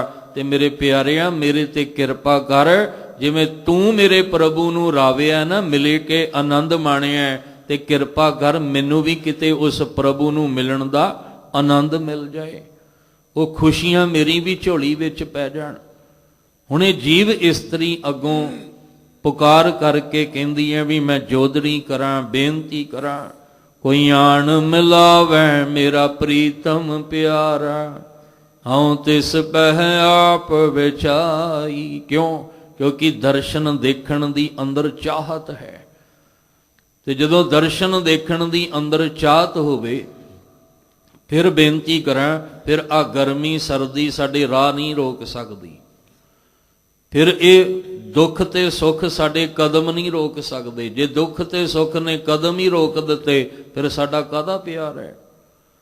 ਜੇ ਗਰਮੀ ਸਰਦੀ ਨੇ ਸਾਡੇ ਕਦਮ ਹੀ ਰੋਕ ਦਿੱਤੇ, ਸਾਨੂੰ ਅੰਮ੍ਰਿਤ ਵੇਲੇ ਤੋਂ ਦੂਰ ਕਰ ਦਿੱਤਾ, ਸਾਨੂੰ ਗੁਰੂ ਸੰਗਤ ਤੋਂ ਦੂਰ ਕਰ ਦਿੱਤਾ, ਫਿਰ ਸਾਡਾ ਕਾਹਦਾ ਪਿਆਰ ਹੈ। ਇਸ ਲਈ ਇਹ ਫਿਰ ਪ੍ਰਵਾਹ ਨਹੀਂ ਹੈ। ਇਸੇ ਸ਼ਬਦ ਵਿੱਚ ਮਹਾਰਾਜ ਜੀ ਕਹਿੰਦੇ ਆ ਕਿ ਜੇ ਸੁਖ ਦੇ ਤਾਂ ਤੁਝੇ ਅਰਾਧੀ, ਦੁੱਖ ਵੀ ਤੁਝੇ ਧਿਆਈ। ਜੇ ਭੁੱਖ ਦੇ ਤਾਂ ਇਤ ਹੀ ਰਾਜਾਂ, ਦੁੱਖ ਵਿੱਚ ਸੁਖ ਮਨਾਈ। ਤਨ ਮਨ ਕਾਟ ਕਾਟ ਸਭ ਅਰਪੀ, ਵਿੱਚ ਅਗਨੀ ਆਪ ਜਲਾਈ। ਜੇ ਮੈਨੂੰ ਇੱਥੇ ਤੱਕ ਵੀ ਪਹੁੰਚਣਾ ਪਿਆ ਤੇ ਪ੍ਰਵਾਹ ਕੋਈ ਨਹੀਂ ਹੈ, ਬਸ ਮੈਨੂੰ ਤੇ ਮੈਂ ਪ੍ਰਭ ਮਿਲਣੇ ਕਾ ਚਾਉ। ਭਾਈ ਲਛਮਣ ਸਿੰਘ ਜੀ ਨੂੰ ਧਾਰੋਵਾਲ ਨੂੰ ਕੀ ਲੋੜ ਪਈ ਸੀ ਗੁਰੂ ਗ੍ਰੰਥ ਸਾਹਿਬ ਜੀ ਦੀ ਹਜ਼ੂਰੀ ਵਿੱਚ ਜਾ ਕੇ ਗੋਲੀਆਂ ਖਾਣ ਦੀ? ਕਿਉਂਕਿ ਪ੍ਰਭ ਮਿਲਣੇ ਦਾ ਚਾਉ ਸੀ ਅੰਦਰ। ਭਾਈ ਸਤੀ ਦਾਸ, ਭਾਈ ਮਤੀ ਦਾਸ, ਭਾਈ ਦਿਆਲਾ ਜੀ ਨੂੰ ਕੀ ਲੋੜ ਪਈ ਸੀ ਗੁਰੂ ਤੇਗ ਬਹਾਦਰ ਸਾਹਿਬ ਜੀ ਨਾਲ ਦਿੱਲੀ ਤੱਕ ਜਾ ਕੇ ਇੰਨੇ ਤਸੀਹੇ ਸਹਿੰਦਿਆਂ ਹੋਇਆਂ ਸ਼ਹਾਦਤ ਦਾ ਜਾਮ ਪੀਣ ਦੀ? ਕਿਉਂਕਿ ਮੈਂ ਪ੍ਰਭ ਮਿਲਣੇ ਕਾ ਚਾਉ ਸੀ। ਕੀ ਲੋੜ ਪਈ ਸੀ ਭਾਈ ਤਾਰੂ ਸਿੰਘ ਜੀ ਨੂੰ ਖੋਪਰ ਲਵਾਉਣ ਦੀ? ਕਿਉਂਕਿ ਚਾਉ ਸੀ ਪ੍ਰਭੂ ਨੂੰ ਮਿਲਣ ਦਾ। ਜਿਨ੍ਹਾਂ ਨੂੰ ਨਹੀਂ ਹੈ ਉਹ ਕਹਿੰਦੇ ਕੀ ਲੋੜ ਪਈ ਹੈ ਸਿਰ ਤੇ ਕੇਸ ਰੱਖਣ ਦੀ, ਸਿਰ ਤੇ ਜੂੜਾ ਕਰਨ ਦੀ ਕੀ ਲੋੜ ਪਈ ਹੈ, ਸਿਰ ਤੇ ਦਸਤਾਰ ਸਜਾਉਣ ਦੀ ਕੀ ਲੋੜ ਪਈ ਹੈ? ਉਹ ਇਸ ਤਰ੍ਹਾਂ ਕਹਿੰਦੇ ਆ ਕਿਉਂਕਿ ਪਿਆਰ ਨਹੀਂ ਉਹਨਾਂ ਦਾ। ਜਿਨ੍ਹਾਂ ਦਾ ਪਿਆਰ ਹੈ ਉਹ ਉਹਨਾਂ ਨੂੰ ਪੁੱਛੋ, ਉਹ ਕਹਿੰਦੇ ਸਿਰ ਤੇ ਕੇਸ ਜੂੜਾ ਚਾਹੀਦਾ ਹੈ, ਇਹਦੇ ਪਿੱਛੇ ਭਾਵੇਂ ਖੋਪਰ ਵੀ ਲੈ ਜਾਏ ਨਾ ਉਹ ਵੀ ਲਵਾ ਦਿਆਂਗੇ, ਕਿਉਂਕਿ ਮੇਰਾ ਪ੍ਰਭੂ ਨਾਲ ਪਿਆਰ ਹੈ। ਤੇ ਜਿੱਥੇ ਪਿਆਰ ਪ੍ਰੇਮ ਹੋਵੇ ਉੱਥੇ ਹੀ ਕੁਰਬਾਨੀ ਦਿੱਤੀ ਜਾ ਸਕਦੀ ਹੈ। ਜਿੱਥੇ ਪ੍ਰੇਮ ਨਹੀਂ ਉੱਥੇ ਕੁਰਬਾਨੀ ਨਹੀਂ ਦਿੱਤੀ ਜਾ ਸਕਦੀ। ਕੀ ਲੋੜ ਪਈ ਸੀ ਭਾਈ ਮਨੀ ਸਿੰਘ ਜੀ ਨੂੰ ਬੰਦ ਕਟਵਾਉਣ ਦੀ? ਕਿਉਂਕਿ ਅੰਦਰ ਚਾਉ ਸੀ ਉਹਨਾਂ ਦੇ ਅੰਦਰ। ਤੇ ਗੁਰੂ ਸਾਹਿਬ ਕਹਿੰਦੇ ਜੇ ਮੇਰੇ ਕੋਲ ਆ ਕੇ ਅਗਲਾ ਸਫ਼ਰ ਸ਼ੁਰੂ ਕਰਨਾ ਨਾ ਤੇ ਇਹ ਪ੍ਰੇਮ ਦਾ ਚਾਉ ਲੈ ਕੇ ਆਈ। ਜੇ ਪ੍ਰੇਮ ਦਾ ਚਾਉ ਨਹੀਂ ਤੇ ਤੂੰ ਤੁਰ ਨਹੀਂ ਸਕਦਾ ਗੁਰਮਤ ਦੇ ਰਸਤੇ। ਜੋ ਤੋ ਪ੍ਰੇਮ ਖਿਲਨ ਕਾ ਚਾਓ, ਸਿਰ ਧਰ ਤਲੀ ਗਲੀ ਮੇਰੀ ਆਓ। ਇਤ ਮਾਰਗ ਪੈਰ ਧਰੀਜੈ, ਸਿਰ ਦੀਜੈ ਕਾਣ ਨਾ। ਆ ਬੜੇ ਵੇਖੇ ਨੇ ਅੰਮ੍ਰਿਤ ਦੀ ਦਾਤ ਲੈ ਤਾਂ ਲੈਂਦੇ ਨੇ, ਮੁੜ ਕੇ ਤੁਰਨਾ ਔਖਾ ਹੋ ਜਾਂਦਾ ਹੈ। ਕੰਡੇ ਦੀ ਪੌਲ ਲੈ ਤਾਂ ਲੈਂਦੇ ਆ, ਮੁੜ ਕੇ 5 ਕਕਾਰ ਸੰਭਾਲਣੇ ਔਖੇ ਹੋ ਜਾਂਦੇ ਆ। ਪਰ ਗੁਰੂ ਸਾਹਿਬ ਨੇ ਕੀ ਕਿਹਾ ਸੀ ਕਿ ਜੇ ਤੂੰ ਇਸ ਗਲੀ ਦੇ ਵਿੱਚੋਂ ਦੀ ਤੁਰਨਾ ਤੇ ਸਿਰ ਧਰ ਤਲੀ ਗਲੀ ਮੇਰੀ ਆਓ। ਇਤ ਮਾਰਗ ਪੈਰ ਧਰੀਜੈ, ਸਿਰ ਦੀਜੈ ਕਾਣ ਨਾ ਕੀਜੈ। ਫਿਰ ਤੂੰ ਪਿਛਾਂ ਨੂੰ ਮੁੜ ਕੇ ਨਾ ਵੇਖੀ। ਪਰ ਅਸੀਂ ਕੀ ਕੀਤਾ? ਅਸੀਂ ਤੇ ਖੇਡ ਸਮਝ ਲਈ ਤੇ ਖੇਡ ਸਮਝ ਕੇ ਖਿਲਵਾੜ ਹੀ ਕੀਤਾ। ਕਿਉਂਕਿ ਜਿਹਦਾ ਪਿਆਰ ਹੁੰਦਾ ਉਹ ਖਿਲਵਾੜ ਨਹੀਂ ਕਰਦਾ, ਉਹ ਆਪਣਾ ਆਪ ਕੁਰਬਾਨ ਕਰ ਦਿੰਦਾ ਹੈ। ਇਸ ਲਈ ਗੁਰੂ ਸਾਹਿਬ ਕਹਿੰਦੇ ਇਹਨੂੰ ਪਿਆਰ ਵਾਲੀਆਂ ਰੰਗ ਰਤੜੀਆਂ ਰੂਹਾਂ ਹੀ ਸਮਝ ਸਕਦੀਆਂ ਨੇ। ਇਸ ਸ਼ਬਦ ਨੂੰ ਇਹ ਸੰਸਾਰੀ ਮੋਹ ਮਾਇਆ ਦੇ ਜਲ ਵਿੱਚ ਫਸੇ ਹੋਏ ਨਹੀਂ ਸਮਝ ਸਕਦੇ। ਕਰ ਮਿੰਨਤ ਕਰ ਜੋਦੜੀ, ਮੈਂ ਪ੍ਰਭ ਮਿਲਨੇ ਕਾ ਚਾਓ। ਜੀਵ ਇਸਤਰੀ ਕਹਿੰਦੀ ਆ ਮੈਨੂੰ ਕੋਈ ਪਿਆਰਾ ਐਸਾ ਮਿਲ ਜਾਏ ਜਿਹਨੇ ਮੇਰੇ ਪਿਆਰੇ ਦੇ ਮਿਲਣ ਦਾ ਮਿਲਾਪ ਦਾ ਆਨੰਦ ਮਾਣਿਆ ਹੋਵੇ। ਮੈਂ ਪਿੱਛੇ ਪਿੱਛੇ ਉਹਦੇ ਫਿਰਾਂ ਤੇ ਬੇਨਤੀ ਕਰਾਂ ਵੀ ਮੇਰੇ ਅੰਦਰ ਚਾਓ ਬੜਾ ਹੈ ਮੇਰੇ ਪਿਆਰਿਆ, ਤੂੰ ਕਿਰਪਾ ਕਰ ਕਿਤੇ ਮੈਨੂੰ ਪਰਮੇਸ਼ਵਰ ਦਾ ਮਿਲਾਪ ਕਿਵੇਂ ਹੋਣਾ, ਢੰਗ ਤਰੀਕਾ ਹੀ ਦੱਸ ਦੇ।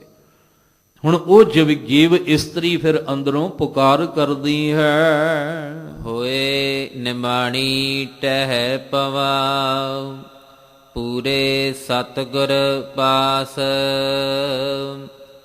ਨਿਮਾਣਿਆ ਗੁਰ ਮਾਨ ਹੈ, ਗੁਰ ਸਤਿਗੁਰ ਕਰੇ ਸਬਾਸ। ਹਉ ਗੁਰ ਸਲਾਹੇ ਨਾ ਰੱਜਉ, ਮੈਂ ਮੇਲੇ ਹਰ ਪ੍ਰਭ ਬਾਸ। ਜਾਂ ਥੋੜਾ ਇਸ ਤਰ੍ਹਾਂ ਸਮਝ ਲਓ ਕਿ ਅੰਮ੍ਰਿਤਸਰ ਸਿਫਤੀ ਦੇ ਘਰ ਵਿੱਚ ਬਾਬਾ ਬੁੱਢਾ ਸਾਹਿਬ ਜੀ ਵਾਲੀ ਬੇਰੀ ਤੇ ਬਾਬਾ ਬੁੱਢਾ ਸਾਹਿਬ ਜੀ ਉਹਦੇ ਥੱਲੇ ਬੈਠੇ ਨੇ। ਆ ਕੇ ਪੁਕਾਰ ਕੀਤੀ, ਬਾਬਾ ਬੁੱਢਾ ਸਾਹਿਬ ਮੇਰੀ ਇੱਕ ਮਿੰਨਤ ਹੈ, ਜੋਦੜੀ ਹੈ, ਪ੍ਰਭ ਮਿਲਣੇ ਕਾ ਚਾਓ। ਮੈਨੂੰ ਪ੍ਰਭੂ ਮਿਲਣ ਦਾ ਬੜਾ ਹੀ ਚਾਓ ਹੈ, ਬੜੀ ਚਾਹਤ ਹੈ ਮੇਰੇ ਅੰਦਰ ਪ੍ਰਭੂ ਨੂੰ ਮਿਲਣ ਦੀ, ਤੜਪ ਬੜੀ ਹੈ ਅੰਦਰ ਪ੍ਰਭੂ ਨੂੰ ਮਿਲਣ ਦੀ। ਤੇ ਬਾਬਾ ਬੁੱਢਾ ਜੀ ਉਹ ਬੇਰੀ ਬਾਬਾ ਬੁੱਢਾ ਸਾਹਿਬ ਵਾਲੀ ਜਿਹੜੀ ਪਰਿਕਰਮਾ 'ਚ ਉੱਥੇ ਬੈਠ ਕੇ ਇਸ਼ਾਰਾ ਕੀਤਾ, ਉਹ ਹਰਮੰਦਰ ਸਾਹਿਬ, ਉਹ ਦਰਬਾਰ ਸਾਹਿਬ, ਉਹਦੇ ਅੰਦਰ ਪ੍ਰਭੂ ਨੂੰ ਮਿਲਾਉਣ ਵਾਲਾ ਬੈਠਾ ਹੈ। ਉਹਦੇ ਅੰਦਰ ਪ੍ਰਭੂ ਨੂੰ ਮਿਲਾਉਣ ਵਾਲਾ ਸਤਿਗੁਰੂ ਬੈਠਾ ਹੋਇਆ ਹੈ। ਕਿਉਂਕਿ ਗੁਰ ਅਰਜਨ ਪ੍ਰਤੱਖ ਹਰ, ਉਹ ਪ੍ਰਤੱਖ ਹਰੀ ਆਪ ਬੈਠਾ ਹੈ ਸਤਿਗੁਰੂ ਦੇ ਰੂਪ ਵਿੱਚ।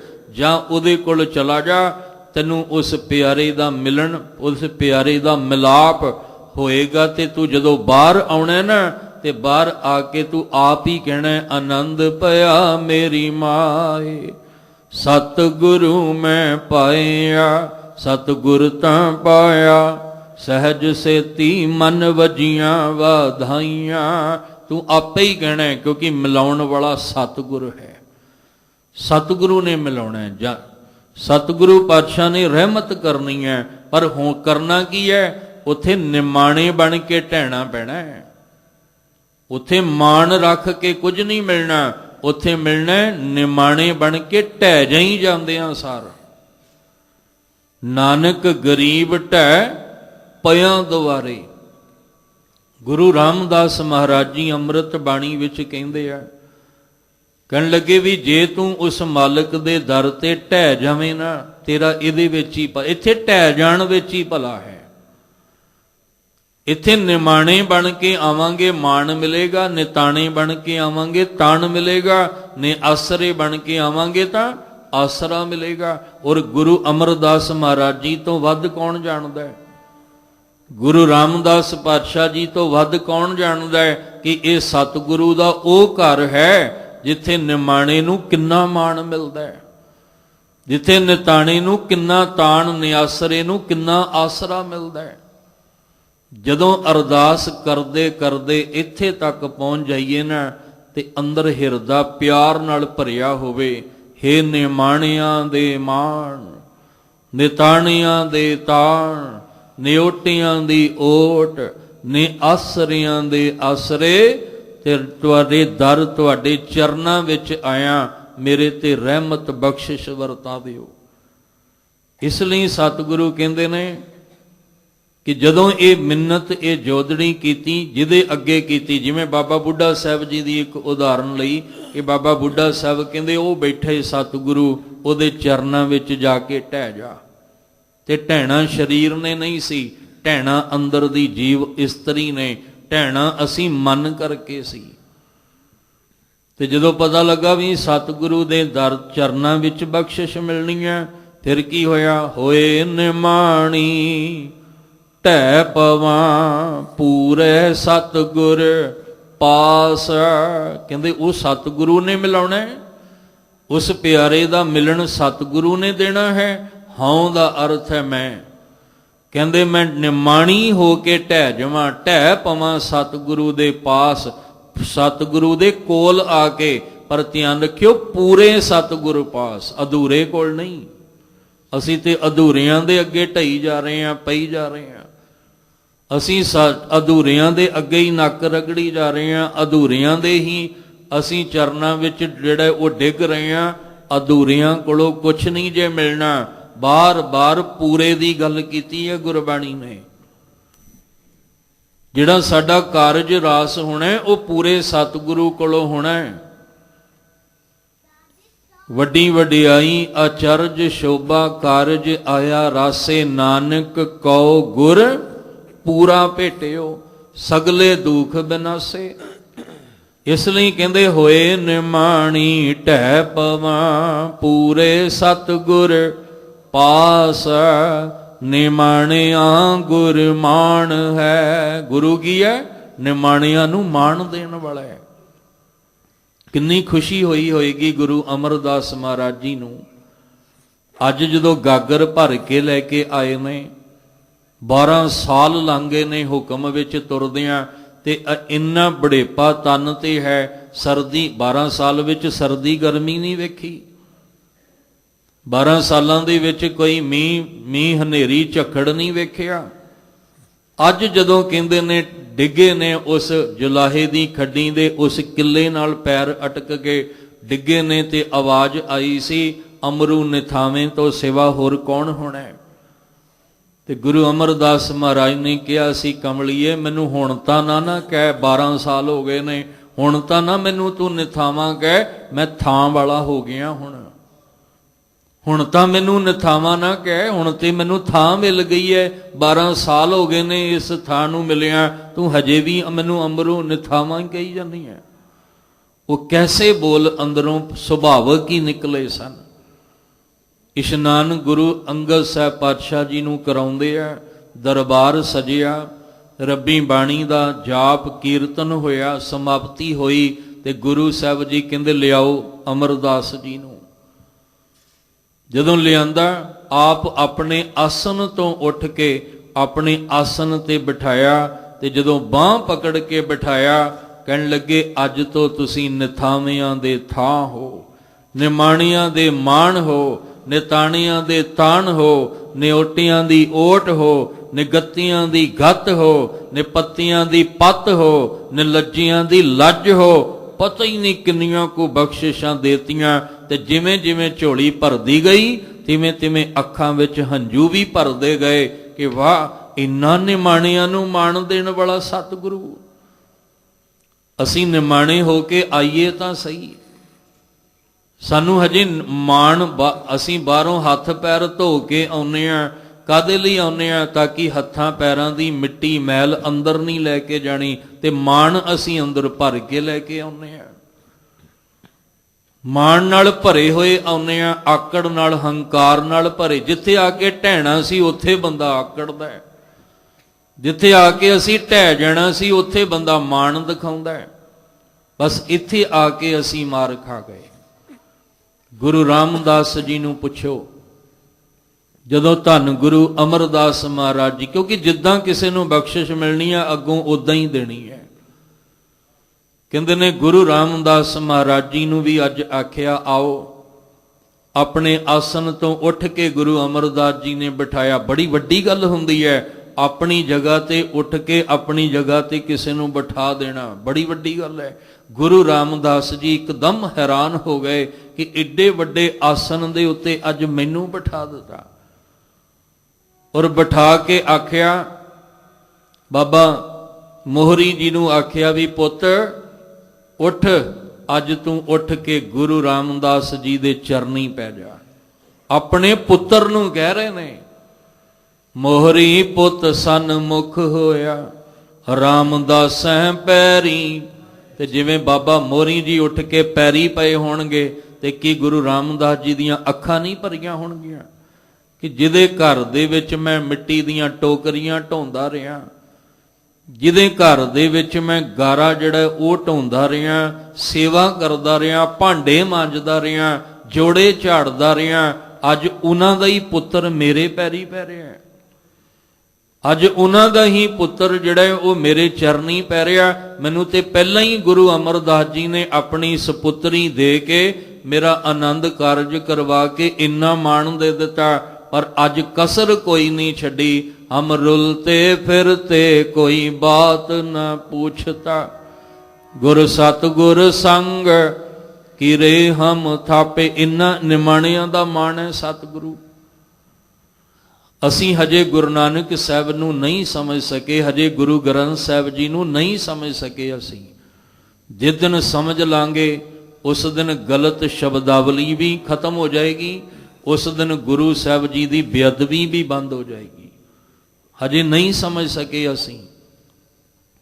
ਇਸ ਲਈ ਗੁਰੂ ਰਾਮਦਾਸ ਮਹਾਰਾਜ ਨੇ ਸਮਝਿਆ ਤੇ ਗੁਰੂ ਰਾਮਦਾਸ ਜੀ ਕਹਿੰਦੇ ਆ, ਜਿਹਦੇ ਅੰਦਰ ਜੀਵ ਇਸਤਰੀ ਨੂੰ ਅੰਦਰ ਜਾਗ ਲੱਗ ਗਿਆ ਪ੍ਰਭੂ ਨੂੰ ਮਿਲਣ ਦਾ। ਕਿਵੇਂ ਲੱਗਾ? ਮਨ ਮੁੜ ਆਇਆ ਵਾਪਸ। ਮਨ ਜਦੋਂ ਮੁੜ ਕੇ ਵਾਪਸ ਜੀਵ ਇਸਤਰੀ ਤੱਕ ਪਹੁੰਚਿਆ, ਇਹਨੂੰ ਜਾਗ ਲੱਗਾ। ਹੁਣ ਉਹ ਜਾਗ ਲੱਗਿਆ ਹੋਇਆ ਕਹਿੰਦੀ ਹੈ ਮੈਂ ਪ੍ਰਭ ਮਿਲਣੇ ਕਾ ਚਾਹੋ। ਪਤਾ ਲੱਗਾ ਸਤਿਗੁਰੂ ਕੋਲੋਂ ਮਿਲਣਾ। ਹੋਏ ਨਿਮਾਣੀ ਢਹਿ ਪਵਾਂ, ਪੂਰੇ ਸਤਿਗੁਰ ਪਾਸ। ਨਿਮਾਣਿਆ ਗੁਰ ਮਾਣ ਹੈ। ਗੁਰੂ ਕੀ ਹੈ? ਨਿਮਾਣਿਆਂ ਨੂੰ ਮਾਣ ਦੇਣ ਵਾਲਾ ਹੈ। ਗੁਰ ਸਤਿਗੁਰ ਕਰੇ ਸ਼ਾਬਾਸ਼। ਗੁਰੂ ਸਾਹਿਬ ਜੀ ਮੇਰੇ ਤੇ ਵੀ ਕਿਤੇ ਮੈਨੂੰ ਵੀ ਇਹ ਸ਼ਾਬਾਸ਼ੀ ਦੇ ਦੇਣ। ਸੱਸੇ ਨੂੰ ਸਿਹਾਰੀ ਹੈ, 3 ਅੱਖਰਾਂ ਦਾ ਸੁਮੇਲ ਤੇ ਅਖੀਰ ਨੂੰ ਸਿਹਾਰੀ ਹੋਵੇ ਤੇ ਇਸਤਰੀਵਾਚਕ ਬਣ ਜਾਂਦਾ ਹੈ। ਸ਼ਾਬਾਸ਼ੀ, ਮੈਨੂੰ ਸਤਿਗੁਰੂ ਜੀ ਕਿਤੇ ਸ਼ਾਬਾਸ਼ੀ ਦੇਣ ਤੇ ਮੈਂ ਹੋਏ ਨਿਮਾਣੀ ਢਹਿ ਪਵਾਂ, ਮੈਂ ਸਤਿਗੁਰੂ ਦੇ ਦਰ ਤੇ ਢਹਿ ਜਾਵਾਂ, ਮੈਨੂੰ ਵੀ ਕਿਤੇ ਸ਼ਾਬਾਸ਼ੀ ਮਿਲ ਜਾਏ ਤੇ ਸ਼ਾਬਾਸ਼ੀ ਐਸੀ ਮਿਲ ਜਾਏ, ਅਸੀਸ ਐਸੀ ਮਿਲ ਜਾਏ ਕਿ ਮੇਰਾ ਪ੍ਰਭੂ ਨਾਲ ਮਿਲਣ ਹੋ ਜਾਏ, ਪਿਆਰੇ ਦੇ ਨਾਲ ਮਿਲਣ ਮੇਰਾ ਹੋ ਜਾਏ। ਹਉ ਗੁਰ ਸਾਲਾਹੇ ਨਾ ਰੱਜਉ, ਮੈਂ ਰੱਜਾਂ ਹੀ ਨਾ, ਗੁਰੂ ਸਾਹਿਬ ਦੀ ਸਿਫਤ ਕਰਦੇ ਰਵਾਂ, ਕਰਦੀ ਰਵਾਂ, ਗੁਰੂ ਗੁਰੂ ਕਰਦੀ ਰਵਾਂ, ਗੁਰੂ ਦੀ ਵਡਿਆਈ ਕਰਦੀ ਰਵਾਂ, ਗੁਰੂ ਸਾਹਿਬ ਜੀ ਦੇ ਗੁਣ ਗਾਉਂਦੀ ਰਵਾਂ, ਮੇਰੇ ਅੰਦਰ ਕਦੇ ਰੱਜ ਆਵੇ ਹੀ ਨਾ, ਮੈਂ ਥੱਕਾਂ ਹੀ ਨਾ। ਗੁਰੂ, ਅਸੀਂ ਤੇ ਜਪਜੀ ਸਾਹਿਬ ਦਾ ਪਾਠ ਕਰਕੇ ਥੱਕ ਜਾਂਦੇ ਹਾਂ, ਪਰ ਮੁਬਾਰਕ ਹੈ ਤੁਹਾਨੂੰ, ਨਿਰਾਸ਼ ਨਾ ਹੋਇਓ। ਮੁਬਾਰਕ ਹੈ ਜਿਨ੍ਹਾਂ ਨੂੰ ਗੁਰਬਾਣੀ ਪੜ੍ਹਨ ਦਾ ਚਾਓ, ਸੁਣਨ ਦਾ ਚਾਓ, ਜਿਹੜੇ ਰੱਜ ਰੱਜ ਗੁਰਬਾਣੀ ਦਾ ਅਭਿਆਸ ਕਰਦੇ ਆ, ਉਹਨਾਂ ਨੂੰ ਮੁਬਾਰਕ ਹੈ। ਗੁਰੂ ਸਾਹਿਬ ਜੀ ਕਿਰਪਾ ਕਰਨ, ਕਿਤੇ ਤੁਹਾਡੀਆਂ ਰੰਗ ਰਤੜੀਆਂ ਰੂਹਾਂ ਦੇ ਸਦਕੇ ਸਾਡੇ ਤੇ ਵੀ ਕਿਰਪਾ ਹੋ ਜਾਏ।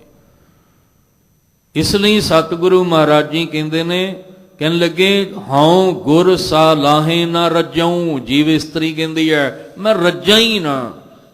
ਇੱਕ ਦਿਨ ਜ਼ਿਕਰ ਕੀਤਾ ਸੀ, ਜਿਵੇਂ ਅਸੀਂ ਗੁਰਦੁਆਰੇ ਆਏ ਆ ਨਾ, ਆ ਕੇ ਮੱਥਾ ਟੇਕਿਆ, ਨਮਸਕਾਰ ਕੀਤੀ, ਫਿਰ ਬਾਹਰ ਚਲੇ ਗਏ, ਫਿਰ ਥੋੜੇ ਸਮੇਂ ਬਾਅਦ ਆਏ, ਚਲੋ ਫਿਰ ਹੱਥ ਜੋੜ ਕੇ ਸਿਰ ਨਵਾਇਆ, ਤੀਜੀ ਵਾਰ, ਫਿਰ ਚੌਥੀ ਵਾਰ, ਤੇ ਪੰਜਵੀਂ ਵਾਰ ਮਨ ਚਾਹੇਗਾ ਵੀ ਕੀ ਮਨਾ ਬਾਰ-ਬਾਰ ਸਿਰ ਝੁਕਾਈ ਜਾਣਾ, ਕੀ ਬਾਰ-ਬਾਰ ਹੱਥ ਜੋੜੀ ਜਾਣੇ ਆ, ਮੱਥਾ ਟੇਕ ਤਾਂ ਲਿਆ ਹੀ ਇੱਕ ਵਾਰ।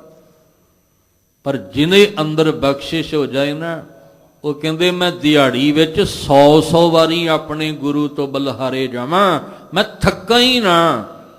ਬਲਿਹਾਰੀ ਗੁਰ ਆਪਣੇ ਦਿਹਾੜੀ 7 ਵਾਰ, ਦਿਹਾੜੀ ਵਿੱਚ 100 ਵਾਰੀ ਮੈਂ ਆਪਣੇ ਗੁਰੂ ਤੋਂ ਸੱਦ ਕੇ ਜਾਵਾਂ। ਜਿਨ ਮਾਨਸ ਤੇ ਦੇਵਤੇ ਕੀਏ ਕਰਤ ਨ ਲਾਗੀ, ਫਿਰ ਕਿਉਂ ਮੈਂ ਰੱਜਾਂ ਹੀ ਨਾ, ਬਸ ਗੁਣ ਗਾਈ ਜਾਵਾਂ, ਗਾਈ ਜਾਵਾਂ, ਗਾਈ ਜਾਵਾਂ। ਜਿਸ ਗੁਰੂ ਦੇ ਨੇ ਮੈਨੂੰ ਇੰਨਾ ਮਾਣ ਦੇ ਦਿੱਤਾ, ਇੰਨੀ ਵਡਿਆਈ ਮੇਰੀ ਝੋਲੀ ਵਿੱਚ ਪਾ ਦੇਣੀ ਹੈ। ਇਸ ਲਈ ਕਹਿ ਰਹੇ ਨੇ, ਕਹਿਣ ਲੱਗੇ ਹਉ ਗੁਰ ਸਾਲਾਹੇ ਨਾ ਰੱਜਉ, ਮੈਂ ਮੇਲੇ ਹਰ ਪ੍ਰਭ ਪਾਸ। ਜਿਸ ਸਤਿਗੁਰੂ ਨੇ ਮੈਨੂੰ ਪ੍ਰਭੂ ਪਾਸ ਪਹੁੰਚਾਉਣਾ ਹੈ, ਮੈਨੂੰ ਪ੍ਰਭੂ ਦਾ ਮੇਲਾ ਕਰਵਾਉਣਾ ਹੈ, ਮੈਂ ਕਦੇ ਵੀ ਉਹਦੀ ਸਿਫਤ ਕਰਦਿਆਂ ਰੱਜਾਂ ਹੀ ਨਾ, ਕਦੇ ਥੱਕਾਂ ਹੀ ਨਾ। ਮੈਂ ਐਸੇ ਸਤਿਗੁਰੂ ਦੇ ਗੁਣ ਹਰ ਵੇਲੇ ਗਾਉਂਦੀ ਰਵਾਂ। ਸਤਿਗੁਰ ਨੋ ਸਭ ਕੋ ਲੋਚਦਾ, ਜੇਤਾ ਜਗਤ ਸਭ ਕੋਏ। ਬਿਨ ਭਾਗਾਂ ਦਰਸ਼ਨ ਨਾ ਥੀਐ, ਭਾਗਹੀਣ ਬਹਿ ਰੋਏ। ਜੋ ਹਰ ਪ੍ਰਭ ਭਾਣਾ ਸੋ ਥੀਆ, ਧੁਰ ਲਿਖਿਆ ਨਾ ਮਿਟੈ ਕੋਏ। ਤੀਸਰੇ ਪਦੇ ਨੂੰ ਥੋੜਾ ਸਮਝਣਾ ਪੈਣਾ ਹੈ, ਸਮਝਾਂਗੇ ਫਿਰ ਗੱਲ ਬਣਨੀ ਹੈ। 2 ਅਰਥ ਨੇ, ਸਤਿਗੁਰੂ ਨੂੰ ਸਭ ਕੋ ਲੋਚਦਾ, ਪਰ ਅੱਗੇ ਜਾ ਕੇ ਕਰਮ ਫਲ ਅੱਗੇ ਆ ਜਾਣਾ ਹੈ, ਕਿਉਂਕਿ ਜਿੱਦਾਂ ਦਾ ਕਰਮ ਕਰਾਂਗੇ ਫਲ ਤਾਂ ਉਦਾਂ ਦਾ ਹੀ ਮਿਲਣਾ ਹੈ। ਹੁਣ ਇੱਥੇ ਅਰਥ ਸਿੱਧੇ ਜੇ ਕਰਾਂਗੇ, ਸਭ ਨੂੰ, ਸਤਿਗੁਰ ਨੂੰ ਸਭ ਕੋ ਲੋਚਦਾ। ਸਤਿਗੁਰੂ ਨੂੰ, ਐਸੇ ਸਤਿਗੁਰੂ ਨੂੰ ਮਿਲਣ ਲਈ ਸਾਰੇ ਹੀ ਲੋਚਦੇ ਨੇ, ਸਾਰੇ ਹੀ ਅੰਦਰ ਤਾਂਗ ਜਿਹੜੀ ਹੈ ਉਹ ਰੱਖਦੇ ਨੇ। ਜੇਤਾ ਜਗਤ ਸਭ ਕੋਏ, ਜਗਤ ਵਿੱਚ ਜਿੰਨੇ ਵੀ ਜੀਵ ਨੇ ਉਹ ਸਤਿਗੁਰੂ ਨੂੰ ਮਿਲਣ ਨੂੰ ਲੋਚਦੇ ਨੇ। ਹੁਣ ਜੇ ਸਾਰੇ ਹੀ ਸਤਿਗੁਰੂ ਨੂੰ ਮਿਲਣ ਨੂੰ ਲੋਚਦੇ ਨੇ, ਫਿਰ ਮੜੀਆਂ ਤੇ ਕੌਣ ਜਾਂਦਾ ਹੈ? ਦੇਹਧਾਰੀਆਂ ਕੋਲ ਕੌਣ ਜਾਂਦਾ ਹੈ? ਮਸਾਣਾ 'ਚ ਕੌਣ ਜਾ ਰਿਹਾ ਹੈ? ਫਿਰ ਧਾਗੇ ਤੇ ਤਵੀਤਾਂ ਵਾਲਿਆਂ ਕੋਲ ਕੌਣ ਜਾ ਰਿਹਾ ਹੈ? ਆ ਜੰਤਰ ਮੰਤਰ ਵਾਲਿਆਂ ਦੇ ਕੋਲ ਕੌਣ ਜਾ ਰਿਹਾ ਹੈ? ਜੇ ਸਾਰਾ ਜਗਤ ਹੀ ਸਤਿਗੁਰੂ ਨੂੰ ਲੋਚਦਾ ਹੈ, ਤੇ ਫਿਰ ਆ ਜਿੰਨੇ ਬਾਹਰ ਬਣੇ ਹੋਏ ਅਡੰਬਰ ਨੇ, ਇਹਨਾਂ ਤੇ ਵੀ ਭੀੜਾਂ ਲੱਗੀਆਂ ਪਈਆਂ ਨੇ। ਇਹਨਾਂ ਤੇ ਵੀ ਤੁਹਾਨੂੰ ਮਿਲਣ ਥਾਂ ਨਹੀਂ ਮਿਲੇਗੀ ਖਲੋਣ ਵਾਸਤੇ। ਫਿਰ ਇਹ ਕੌਣ ਹੈ? ਫਿਰ ਇੱਥੇ ਸਮਝ ਆਈ, ਇਤਿਹਾਸ ਵਿੱਚ ਝਾਤ ਮਾਰੀ, ਸਮਝ ਆਈ ਕਿ ਨਹੀਂ, ਜਿਹੜੇ ਬੁਰੇ ਮਾੜੇ ਕਰਮ ਕਰਨ ਵਾਲੇ, ਪਾਪ ਕਰਨ ਵਾਲੇ ਨੇ ਨਾ, ਇਹ ਵੀ ਲੋਚਦੇ ਨੇ ਵੀ ਵੇਖੀਏ ਤੇ ਸਹੀ ਸਤਿਗੁਰੂ ਹੈ ਕਿੱਦਾਂ ਦਾ। ਜਿਹਦੀ ਵਡਿਆਈ ਬੜੀ ਸੁਣੀ ਹੈ। ਜੈਸਾ ਸਤਿਗੁਰੂ ਸੁਣੀਂਦਾ ਤੈਸੋ ਹੀ ਮੈਂ ਡੀਠ, ਵਿਛੜਿਆ ਮੇਲੇ ਪ੍ਰਭੂ ਹਰ ਦਰਗਹਿ ਕਾ ਵਸੀਠ। ਹਰ ਨਾਮੋ ਮੰਤਰ ਦ੍ਰਿੜਾਈਂਦਾ, ਕੱਟੇ ਹੋਮੈ ਰੋਗ, ਨਾਨਕ ਸਤਿਗੁਰ ਤਿਨਾ ਮਿਲਾਇਆ ਜਿਨਾ ਧੁਰੇ ਪਿਆ ਸੰਜੋਗ। ਦੇਖੀਏ ਤੇ ਸਹੀ ਉਹ ਕਿੱਦਾਂ ਦਾ ਹੈ। ਫਿਰ ਇਤਿਹਾਸ ਵਿੱਚ ਝਾਤ ਮਾਰੀ ਤੇ ਔਰੰਗਜ਼ੇਬ ਸਾਹਮਣੇ ਆ ਗਿਆ। ਔਰੰਗਜ਼ੇਬ ਕਿੰਨਾ ਪਾਪੀ ਹੈ, ਕਿੰਨਾ ਜ਼ੁਲਮੀ ਹੈ। ਧਰਮ ਦੇ ਅਸਥਾਨ ਤੱਕ ਇਹਨੇ ਤੜਵਾ ਦਿੱਤੇ ਨੇ, ਚਿੰਨ੍ਹ ਮਿਟਾਉਣ ਵਾਸਤੇ ਵੀ ਇਹਨੇ ਕਤਲੇਆਮ ਕੀਤਾ। ਪਰ ਇਹ ਵੀ ਚਾਹੁੰਦਾ ਮੈਂ ਇੱਕ ਵਾਰੀ ਵੇਖਾਂ ਗੁਰੂ ਹਰਿਕ੍ਰਿਸ਼ਨ ਸਾਹਿਬ ਦਿਸਦੇ ਕਿਵੇਂ ਨੇ। ਹਾਲਾਂਕਿ ਸਤਿਗੁਰੂ ਕੋਲੋਂ ਉਹਨੇ ਕੁਝ ਲੈਣਾ ਨਹੀਂ, ਬਸ ਦੇਖਣਾ ਚਾਹੁੰਦਾ ਵੀ ਇੱਕ ਵਾਰੀ ਦੇਖਾਂ ਤੇ ਸਹੀ, ਜਿਹਦੀ ਇੰਨੀ ਵਡਿਆਈ ਸੁਣੀ ਹੈ, ਇੰਨੇ ਗੁਣ ਜਿਹੜੇ ਦਿੱਲੀ ਦੇ ਲੋਕ ਗਾ ਰਹੇ ਨੇ, ਉਹਨੂੰ ਵੇਖਾਂ ਤੇ ਸਹੀ ਉਹ ਛੋਟਾ ਜਿਹਾ ਬਾਲਕ ਦਿਸਦਾ ਕਿਵੇਂ ਹੈ। ਪਰ ਅੱਗੇ ਕਰਮ ਆ ਗਿਆ, ਕੋਲ ਆ ਕੇ ਵੀ ਗੁਰੂ ਹਰਿਕ੍ਰਿਸ਼ਨ ਸਾਹਿਬ ਦੇ ਦਰਸ਼ਨ ਨਹੀਂ ਕਰ ਸਕਿਆ ਔਰੰਗਜ਼ੇਬ।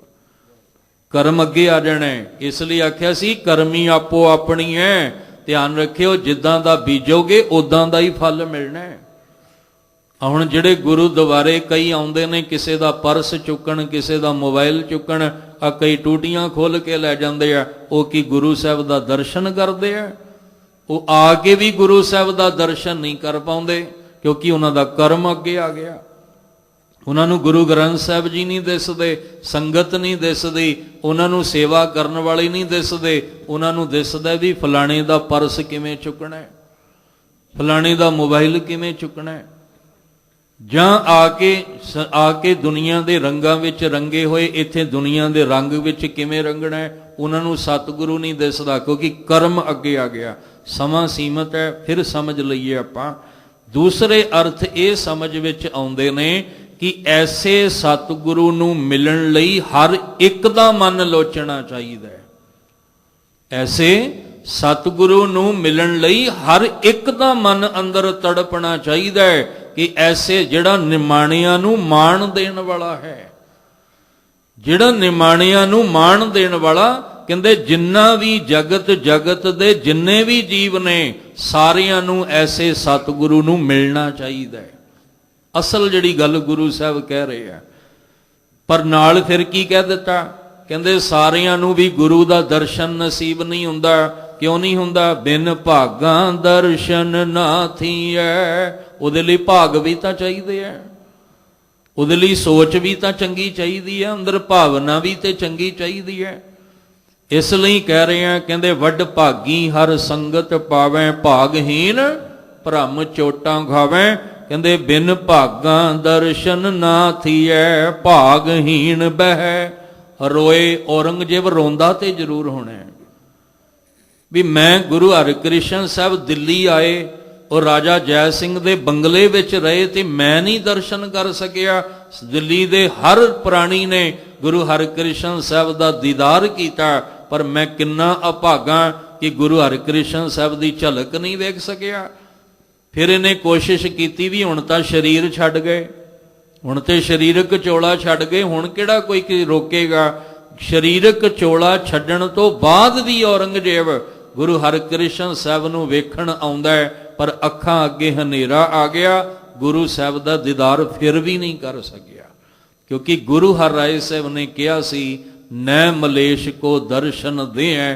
ਮਨ ਦੀ ਮਲੀਨਤਾ ਵਾਲਿਆਂ ਨੂੰ ਦੀਦਾਰ ਹੋ ਹੀ ਨਹੀਂ ਸਕਦਾ। ਹੁਣ ਇੱਥੇ ਗੱਲ ਉਹ ਗੱਲ ਆਪਾਂ ਜੇ ਇੱਥੇ ਰੱਖ ਕੇ ਚੱਲੀਏ ਤੇ ਅਰਥ ਸਪਸ਼ਟ ਹੋ ਜਾਣੇ ਆ। ਕਹਿੰਦੇ ਸਾਰਿਆਂ ਦਾ ਮਨ ਲੋਚਣਾ ਚਾਹੀਦਾ ਹੈ, ਪਤਾ ਨਹੀਂ ਕਦੋਂ ਕਿਦੇ ਤੇ ਕਿਰਪਾ ਹੋ ਜਾਏ। ਪਰ ਗੱਲ ਤੇ ਇਹ ਵੀ ਬਿਨ ਭਾਗਾਂ ਦਰਸ਼ਨ ਨਾ ਥੀਏ, ਭਾਗਹੀਣ ਬਹਿ ਰੋਏ। ਜਿਹੜੇ ਭਾਗ ਤੋਂ ਹੀਣੇ ਹੁੰਦੇ ਨੇ ਉਹ ਰੋਂਦੇ ਨੇ। ਜੋ ਪ੍ਰਭ ਭਾਣਾ ਸੋ ਥੀਆ, ਕਿਉਂਕਿ ਜੋ ਉਹਦੀ ਮੌਜ ਸੀ, ਜੋ ਉਹਨੂੰ ਭਾਉਂਦਾ ਸੀ ਉਸੇ ਤਰ੍ਹਾਂ ਹੀ ਹੋਣਾ ਸੀ। ਧੁਰ ਲਿਖਿਆ ਨਾ ਮੇਟੈ ਕੋਏ, ਲੇਖ ਨਾ ਮਿਟਈ ਹੇ ਸਖੀ ਜੋ ਲਿਖਿਆ ਕਰਤਾਰ। ਜਿੱਦਾਂ ਦੇ ਕਰਮ ਕੀਤਾ ਸੀ ਉਦਾਂ ਦੇ ਲਿਖਾ ਲਏ, ਹੁਣ ਜਿੱਦਾਂ ਦੇ ਲਿਖਾ ਲਏ ਉਹਨੂੰ ਮਿਟਾਏਗਾ ਕੌਣ?